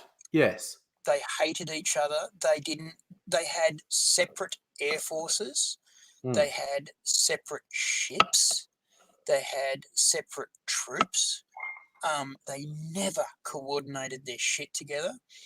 And this guy basically said, if it wasn't like that, we would be in a bigger fucked situation than we were. And we were in a lot of trouble. Yes. Basically, the New Guinea, the Papua New Guinea stuff that went down was tough. The Australians were in a lot of shit. That was reservists who held them back as well. They were called the reservists went in first. The Chocos. The Chocolate soldiers went in first. Yeah, because all our real soldiers were in Africa and Middle East. Right, and the Chocos went in first, and they took the brunt of the main attack. And this is what I always want to stress to people. This was the Japanese Imperial Army that had not been defeated for decades. They invaded China and fucking smashed it. They came up against the Americans in the Pacific and smashed them. They came up against the British in the Pacific and smashed them. And they went from China down through Southeast Asia, through the Philippines, through Malaysia, through Singapore, and they were coming down through PNG, the last fucking stop before Australia. They hadn't been defeated in more than a decade, and the fucking reservists stopped them. That's insane.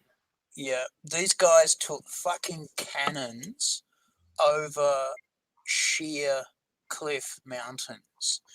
They invented what we now know as the flying fox. No one had had that before. No one knew about that. Or a zip line. Americans will call this a zip line. Yeah, a zip line, yeah. So they invented that to get supplies down the front. They made friends with the local PNG people.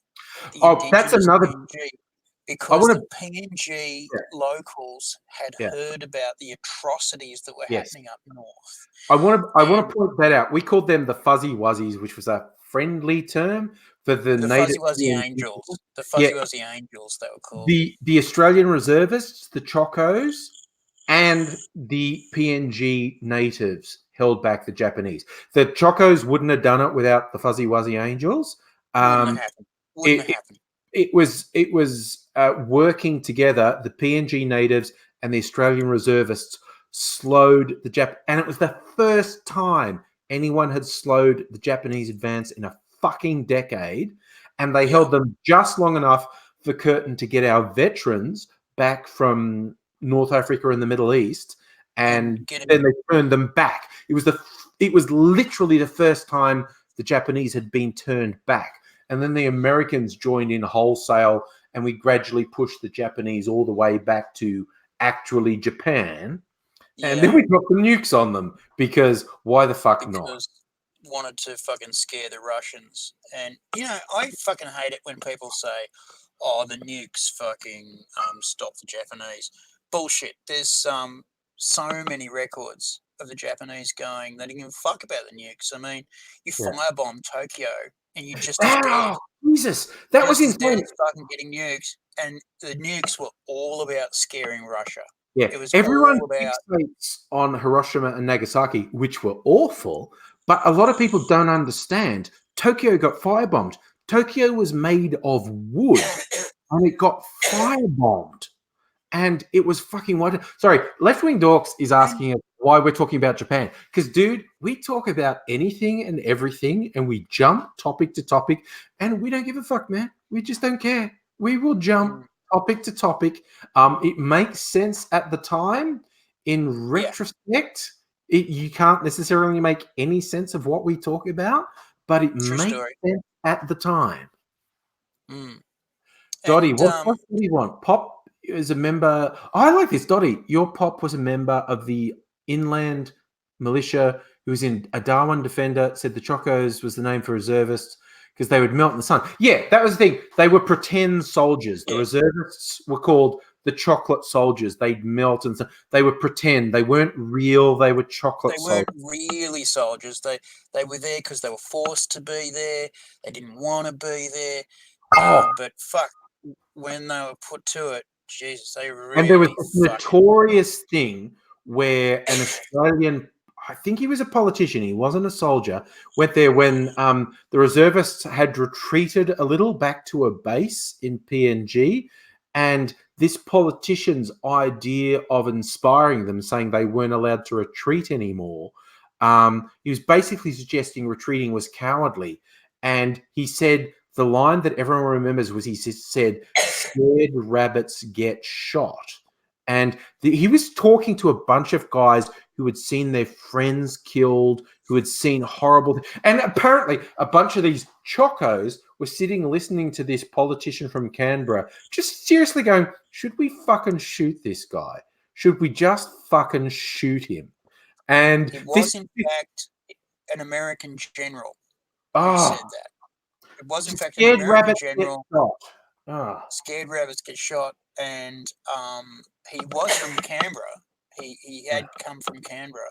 Yeah. It was an American general, and the Chocos were basically going, well, you're fucking nowhere, and the shock rabbits are on this trail. Feel free to come with us because we're going back. Yeah. So they went back up the Kokoda Trail, and these days, one of the things that people can do is actually walk the Kokoda Trail. Yes. It is a motherfucker. Yes, even just hiking it. Hiking it without getting shot at.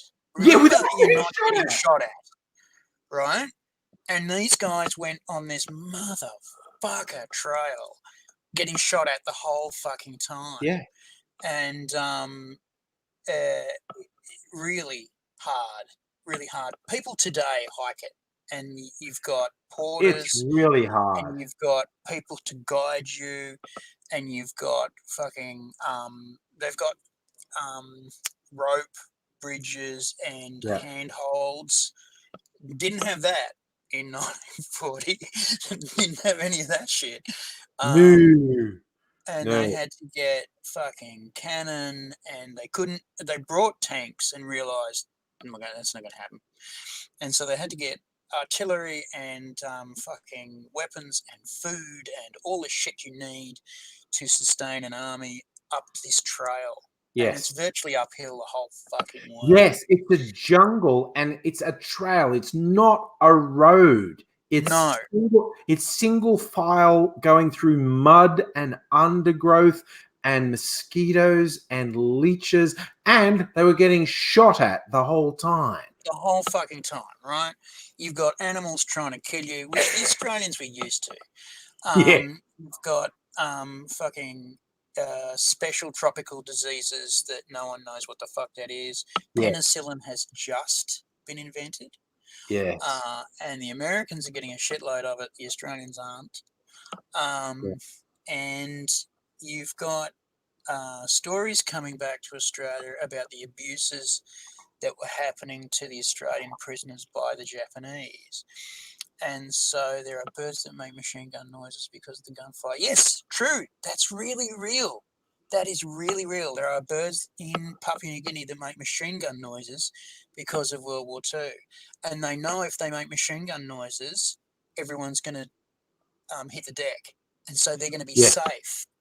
So they do. And it's really full on. And so basically they were getting diseased. They were getting shot at. They went up this fucking ridiculous fucking trail. And then once they got up there, they then had to turn around and fucking stop a very motivated army from coming over. And these guys had not had a defeat in No, not 25 in more than a years. decade. And Yeah, they knew their shit. You know, they were hardened fucking soldiers who knew their shit and they knew what they were doing. And they knew how to get food out of a jungle yeah, because they'd done it before. Australians didn't, yeah, which is why they changed the policy. And nowadays, we have 20 dedicated Australian soldiers that go and make friends with the Indigenous in the north, yeah, and they stick with the women and the guys, and they learn how to hunt, and they learn what bush foods you can eat. yeah, yeah, Because when you go to Papua New Guinea, they're not the same, but they're very yeah, similar. yeah, And so if you are sent north, these guys train you for a month. It's fucking hilarious. They take all their clothes off. mm, They check them for tools. They check them for. They basically got to walk into the jungle naked. yeah, And at the end of the month, they've got to come out clothed and with water and with food. Um, and you've got a month to get your shit together yeah, after you've been trained. After you've been yeah. trained, you've basically got to walk into the fucking jungle of Australia.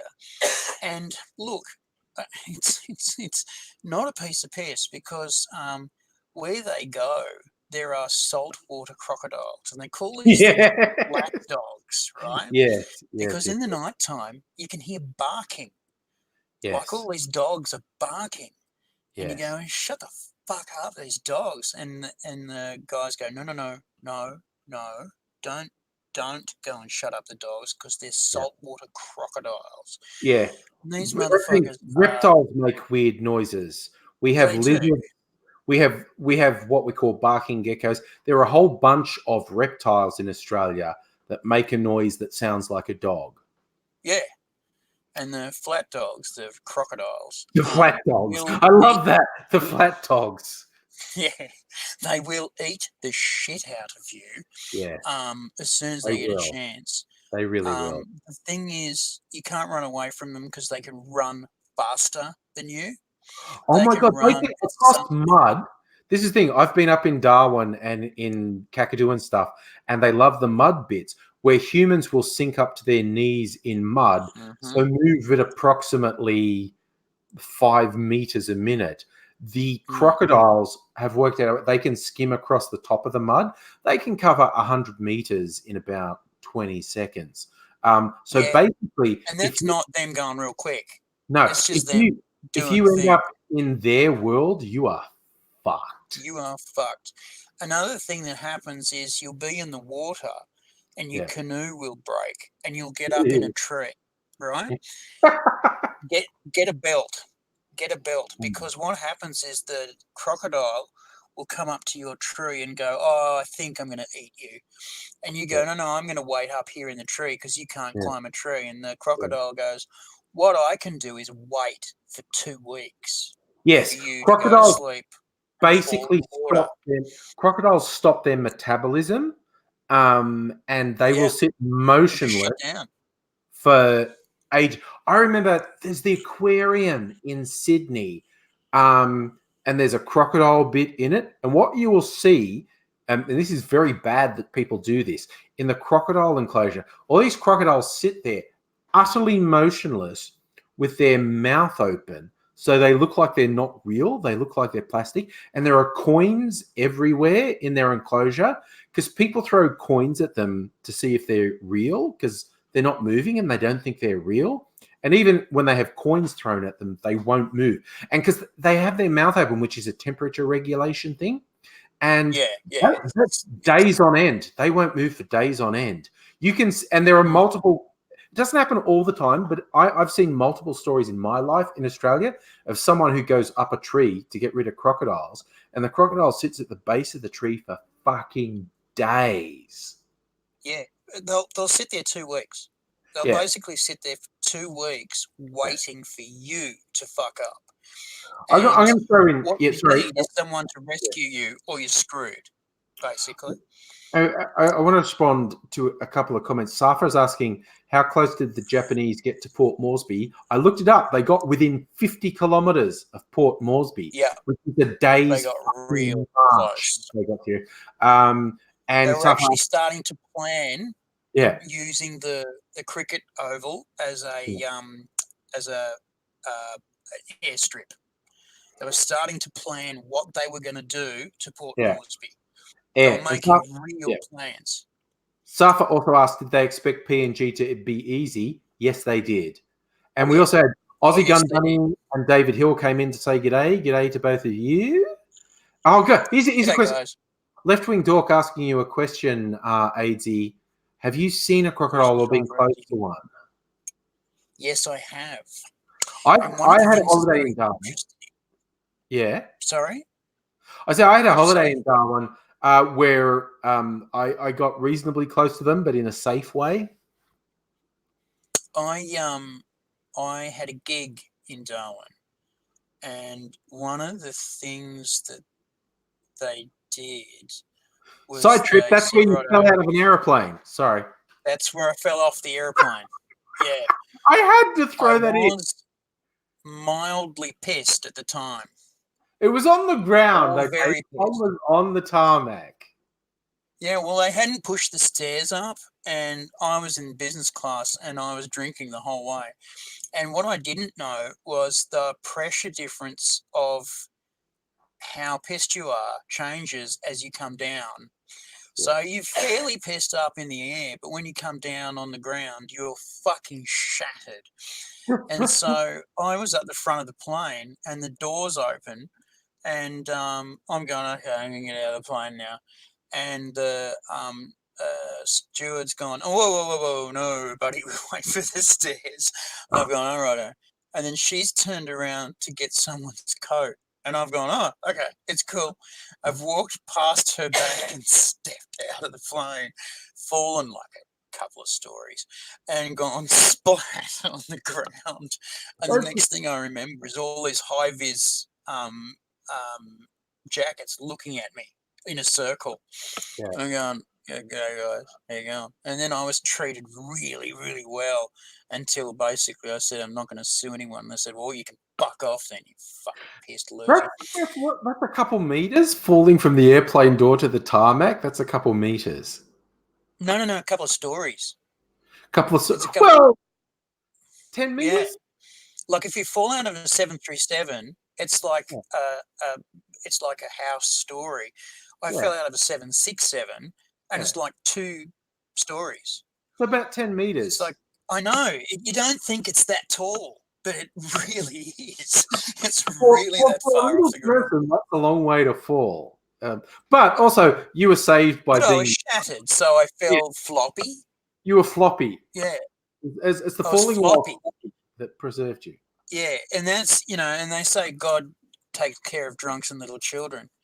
Yeah. And, I basically fell because I've stepped out, twisted, and I've basically fell and gone, oh, what's going on? And I've basically fell on my hand, which is near my face, on the side of me. So all the meat basically took the hit. And I've gone, oh, yeah. And there was nothing wrong with me. I never even got any road rash. Yeah, I never even got a cut. You just land flat and disperse the impact. You're fine. Yeah, exactly. And I never had time to freak and put my hands out or any of that. I just looked at the world going, this is the strangest thing. It's just going sideways. Splat.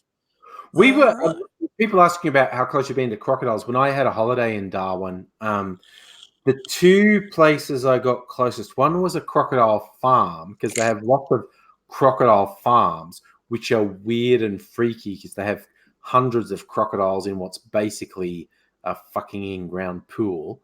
But you're not in danger there because they're all in this pit. But we also went on what's called the jumping crocodile cruise, which sounds cheesy as hell, and I almost didn't go on it because it sounds cheesy. If you ever get the chance to go to Darwin, go on the jumping crocodile cruise, because what's happened, these people worked out this thing. They take a sort of ferry down this estuary that is full of really freaky saltwater crocodiles, and they worked out they're big, they're huge, right? Yeah, it's like a fishing pole. They stick out the side of the boat that has a chunk of meat on the end of it, and the like crocs a chicken with a bit of beef on it. It's like a big ball of meat. Just a lump of meat, and they drop it in the water, and the crocs go, "Here comes some meat." And when the crocs go for it, they lift it up out of the water, and the crocs jump up to get it. Now, if it's one of the smaller crocs, which are only about 3 meters from snout to tip of tail, but they're skinny. They're the young ones. They're only a couple years old. They don't look as threatening. They do this freaky thing where they swim up out of the water and they snake up. I took pictures of them. They get their entire body, including their tail, out of the water. And they're about 3 meters from snout to tail tip. And they chase it up. But the big fuckers, the scary fuckers who will swallow you whole, and they're dinosaurs. They are prehistoric monsters. They are terrifying. And they're so big, they only push about half their body out of the water. But these fuckers they can be up to 20 feet long. So they can be up to about 9 meters. 6, 7, 8, 9 meters long. And they are thick. They are scary thick. And I'm not exaggerating. Their head is basically as big as my head and torso. Just their head. Yeah. Their jaws just are the as big as head and torso. And they're so big, they only get about half their body out of the water but it's fucking terrible. And you're in this glass-sided ferry. So in physical distance, you're only about 2 or 3 meters away from them, and they're terrifying. And the guy running the boat cruise was hilarious because he clearly loved saying shit to freak out tourists. It's just like, if the boat sinks, you're fucked, because it's like, even if you get to shore without them getting you in the water, there's mud that you will sink in past your knees. So you can only go a couple meters a minute, and these guys can go about 20 or 30 meters a second. And even if you get past the mud, the scrubland out there has the highest concentration of venomous snakes per square meter of Australia. And you can just tell this guy just loves saying this shit to tourists. But it's also true. I was lucky enough to be with some Indigenous guys, and we were hunting and gathering and checking shit out, and I was being initiated into a couple of things, and that was an experience. And I was walking along with a couple of the guys, and they had like guns, and they didn't give me a gun. Of course they didn't. Guns, and I was talking to this guy, and we had just had a dip in the river, and I was talking to this guy, and he pushes past, says, "Excuse me a second," and then bang, bang, bang, and I'm going, "It's a bit bloody loud and a bit bloody close to me, thanks." And then I've turned around, and he shot this crocodile that was basically next to me. Yeah. Mr. Crocodile thought that this fat white kid was probably going to be a good dinner. Yeah. And my Indigenous mate thought, I'm just going to fucking shoot this crocodile. They're protected. The crocodiles are protected. You're not supposed to hurt them. License to shoot them, yes. Fucking blows my mind. And, because they can hurt us. Well, they almost got wiped out. By the 70s, they'd almost been wiped out. So then they got protected, but now they're everywhere. I just want to, because it's about 10 o'clock, so I'm going to sign off. But Aussie Gun Bunny has brought up cassowaries a couple times, which is hilarious. Aussie Gun Bunny, nasty.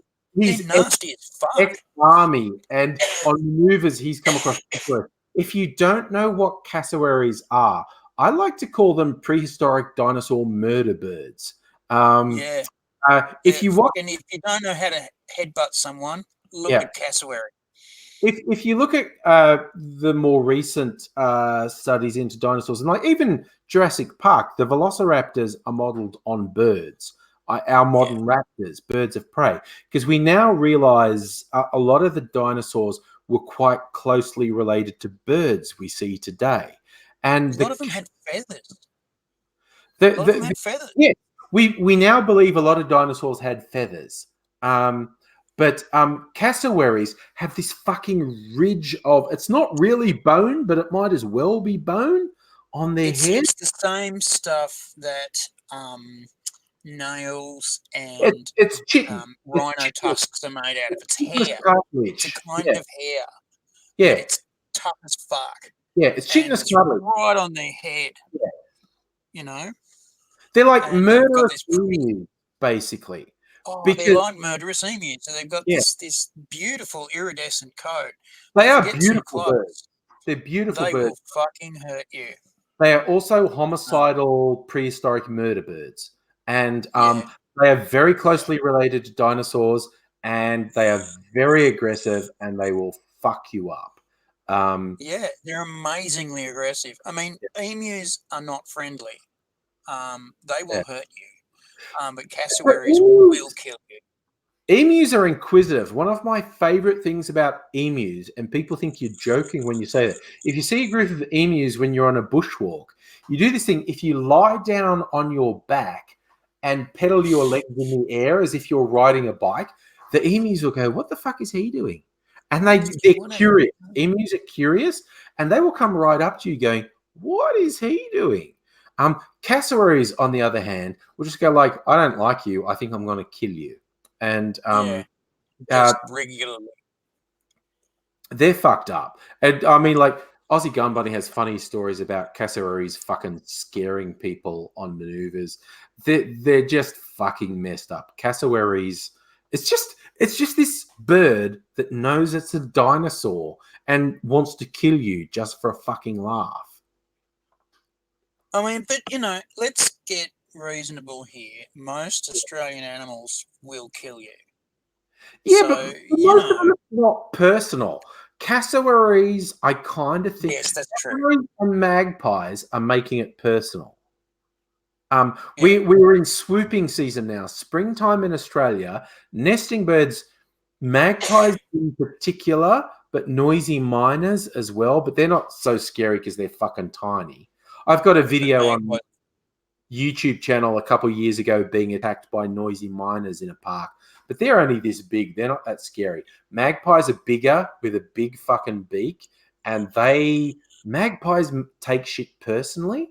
Like, what's yeah. hilarious is when people started studying magpies, they went, "Oh, magpies actually remember people, and magpies make a decision. Magpies make hmm a decision that they don't like you." Like 10 What people the can best puff. thing to do if you've got magpies in a big gum tree in your house Yeah. is you feed Yes, them. feed You them, and feed then them you're little their bits of friend. meat and Yeah. little bits of peanut butter, and they'll Yes. come down and they'll look at it with suspicion, and then they'll start to eat it. And Yeah. then if you do it regularly, if you do Yeah. it regularly enough, they'll come down and go, "Hey guys, eat their meat," and Yeah. then they'll present their girlfriend to Yes. you, Yes. and the girlfriend's like, "Oh yeah," and the boyfriend's going, "Oh yeah, check this out. I've got a free stash of Yeah. food here. I'm clearly cool. You want to be my wife? Oh, I know you do." And she'll eat too. And then the Yeah. most bizarre thing will happen as soon as their kids leave fledgling stage, they'll present their children to the feeding, and magpies singing is fucking awesome. They have the Magpies most and beautiful cassowary. Sorry, not currawongs. Magpies and currawongs. currawongs. Yeah, magpies and A currawongs have the most beautiful song. beautiful song. I love it. Anyway, they present their kids to eat as well. Yeah. And then you can basically walk around your house in springtime with no worries at all Yeah.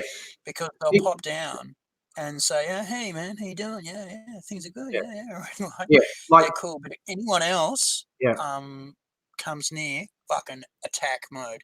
And they have aerobatic abilities that are spectacular. they really are. My neighborhood, people feed the magpies. There's a lot of parkland and a lot of trees in my neighborhood, and people feed the magpies. So all the magpies in my neighborhood are friendly and aren't scared of people. So it's hunky dory. But other fucking neighborhoods I've lived in, it's literally like a mag. They get personal. It was weird when the researchers discovered, magpies don't attack everyone, but they decide that certain people are shitheads they don't like, and they will attack them every time they walk past. Absolutely. Absolutely. If you want they know really, you. really funny videos, just search on YouTube for swooping magpies, and there's some really funny videos. My personal favorite, there was a theory that magpies won't swoop you if you look at them, which is not true. And so Not there's this true. theory, if on your bike helmet you put googly eyes on the top, the magpies will think you're looking at them and won't swoop you. And there's one particular video on YouTube that I love to death of this girl. She stuck googly eyes on her helmet to see if this theory works, because there's a magpie that swoops her every time she goes past this particular park. And she's okay, I'm pedaling. She's got like a GoPro on the handlebar. I'm pedaling, and the magpie just goes, ah! And she's pedaling as fast as she can go. It's a lie! The googly eyes do nothing! The googly eyes do nothing! It's the funniest thing in the world. I remember when I was a kid, there were guys who would come to school who didn't ride a bike, but they'd have a helmet. Yes. Because they had to go through a park where the magpies were particularly aggressive. Because if you go near their nesting tree, it's like, no, you've come within 400 meters of my nesting tree, and that's not acceptable. And hair is really good nest lining material. So they'll come down, swoop you, and drag as much hair off your head as they can. And they can. So some of these guys would come to school with bike helmets who didn't ride a bike. And it was basically just because they had to go through magpie territory, and they go, doom, ah.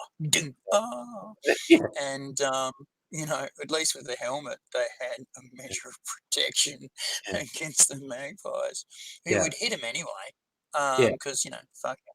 They do. Well, I'm going to go to bed, but I do want to highlight what Strictly Sega said there. Parrots bullying the magpies. Yeah, particularly rainbow lorikeets. Rainbow lorikeets are complete dickheads.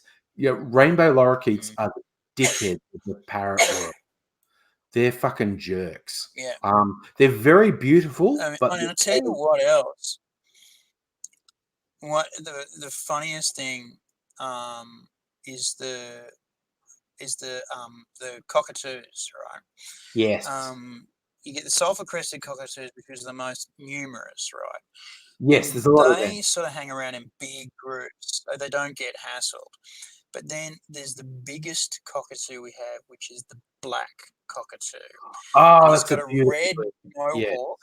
Yes. And they're huge. They are fucking without exaggerating, for those who know, the black cockatoo, from its crest to its tail, can be more than a meter. It's a big fucking parrot.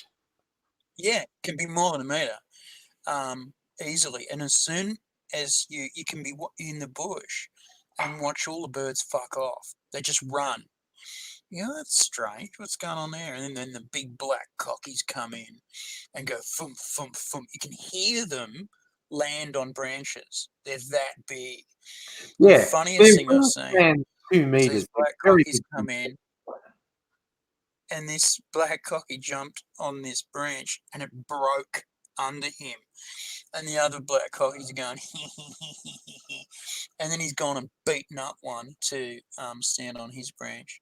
Yeah. It was like, okay, I'm never going to get into a dark alley with a black cockatoo. It's just not going to happen. I have to give a thumbs up just before we go to Charlie's line there, saying, I love a black cockatoo, or 3. Yeah, all three. Yeah. That's a solid line. Very good work, Charlie. Yeah. Loving that. Loving that. Look, you people, fuck, it's so much fun hanging out with you people. It's great having Aidsy here on the live stream. Now we've got a fucking mechanism that works and we can do this.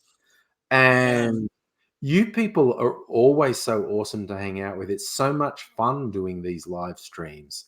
True story.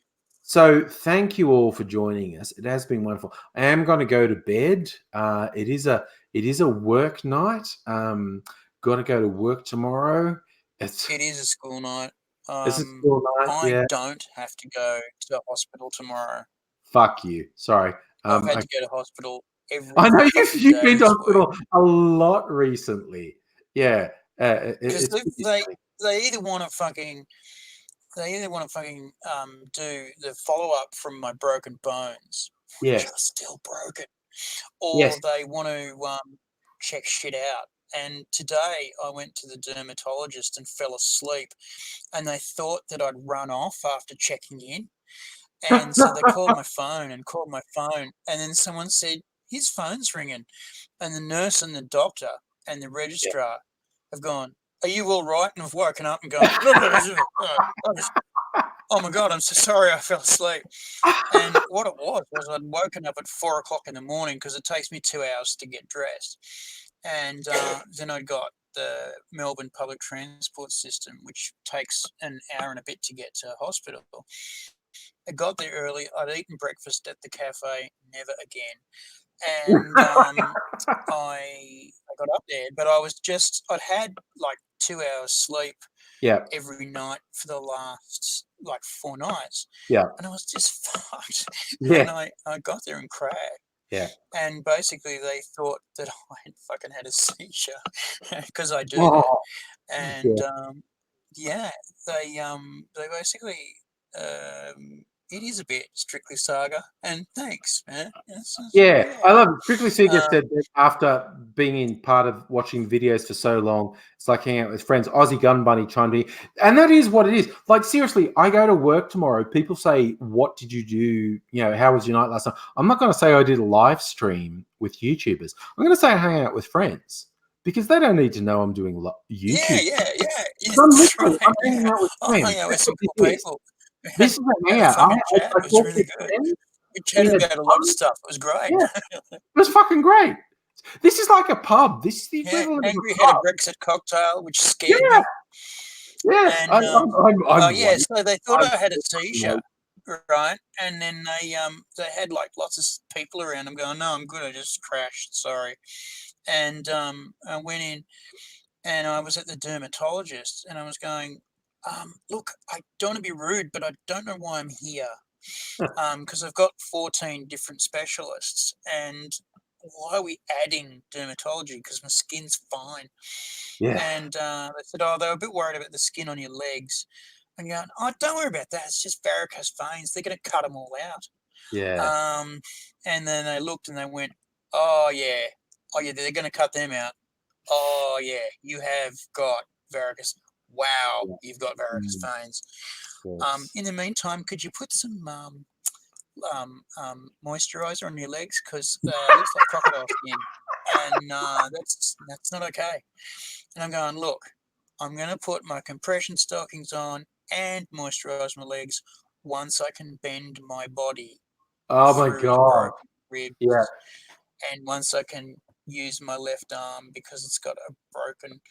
Oh, did I tell you I re-broke my collarbone today? Bonus, yes. I was putting my sling on, and I heard it go crack, and I went, "Fucking the sling's supposed to not break my shit."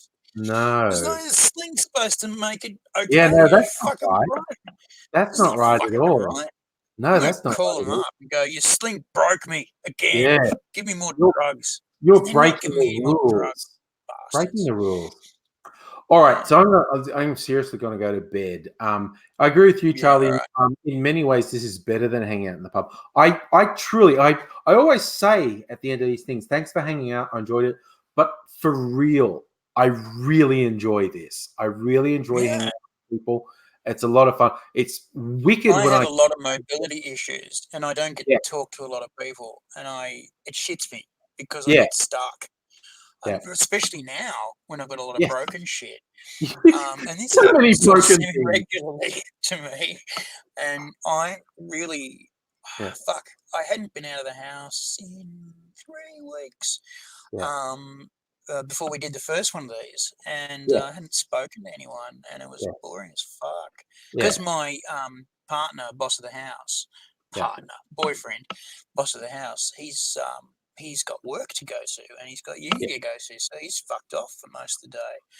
And I'm just sitting watching YouTube videos, going, shall I watch the news? No. And then finally, if I want to go and see Angry at Angry Studios, I've got a long way to go, and I can't go a long way right now. There's no No. So I go over there sometimes, yeah. But look, which is we're nice. going to say good night. I do want to say, dude, I don't know if you saw my email. Our fucking podcast is on like Apple Podcasts now. We're on Apple now. We're So so I'm not iTunes sharing the up. link tonight because I'm going to Yes. upload a couple of episodes now that it's been approved.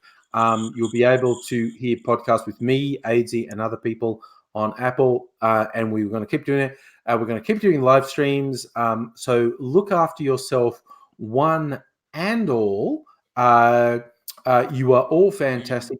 Really enjoy hanging out with you. But for now, going to say bye. Thanks, people.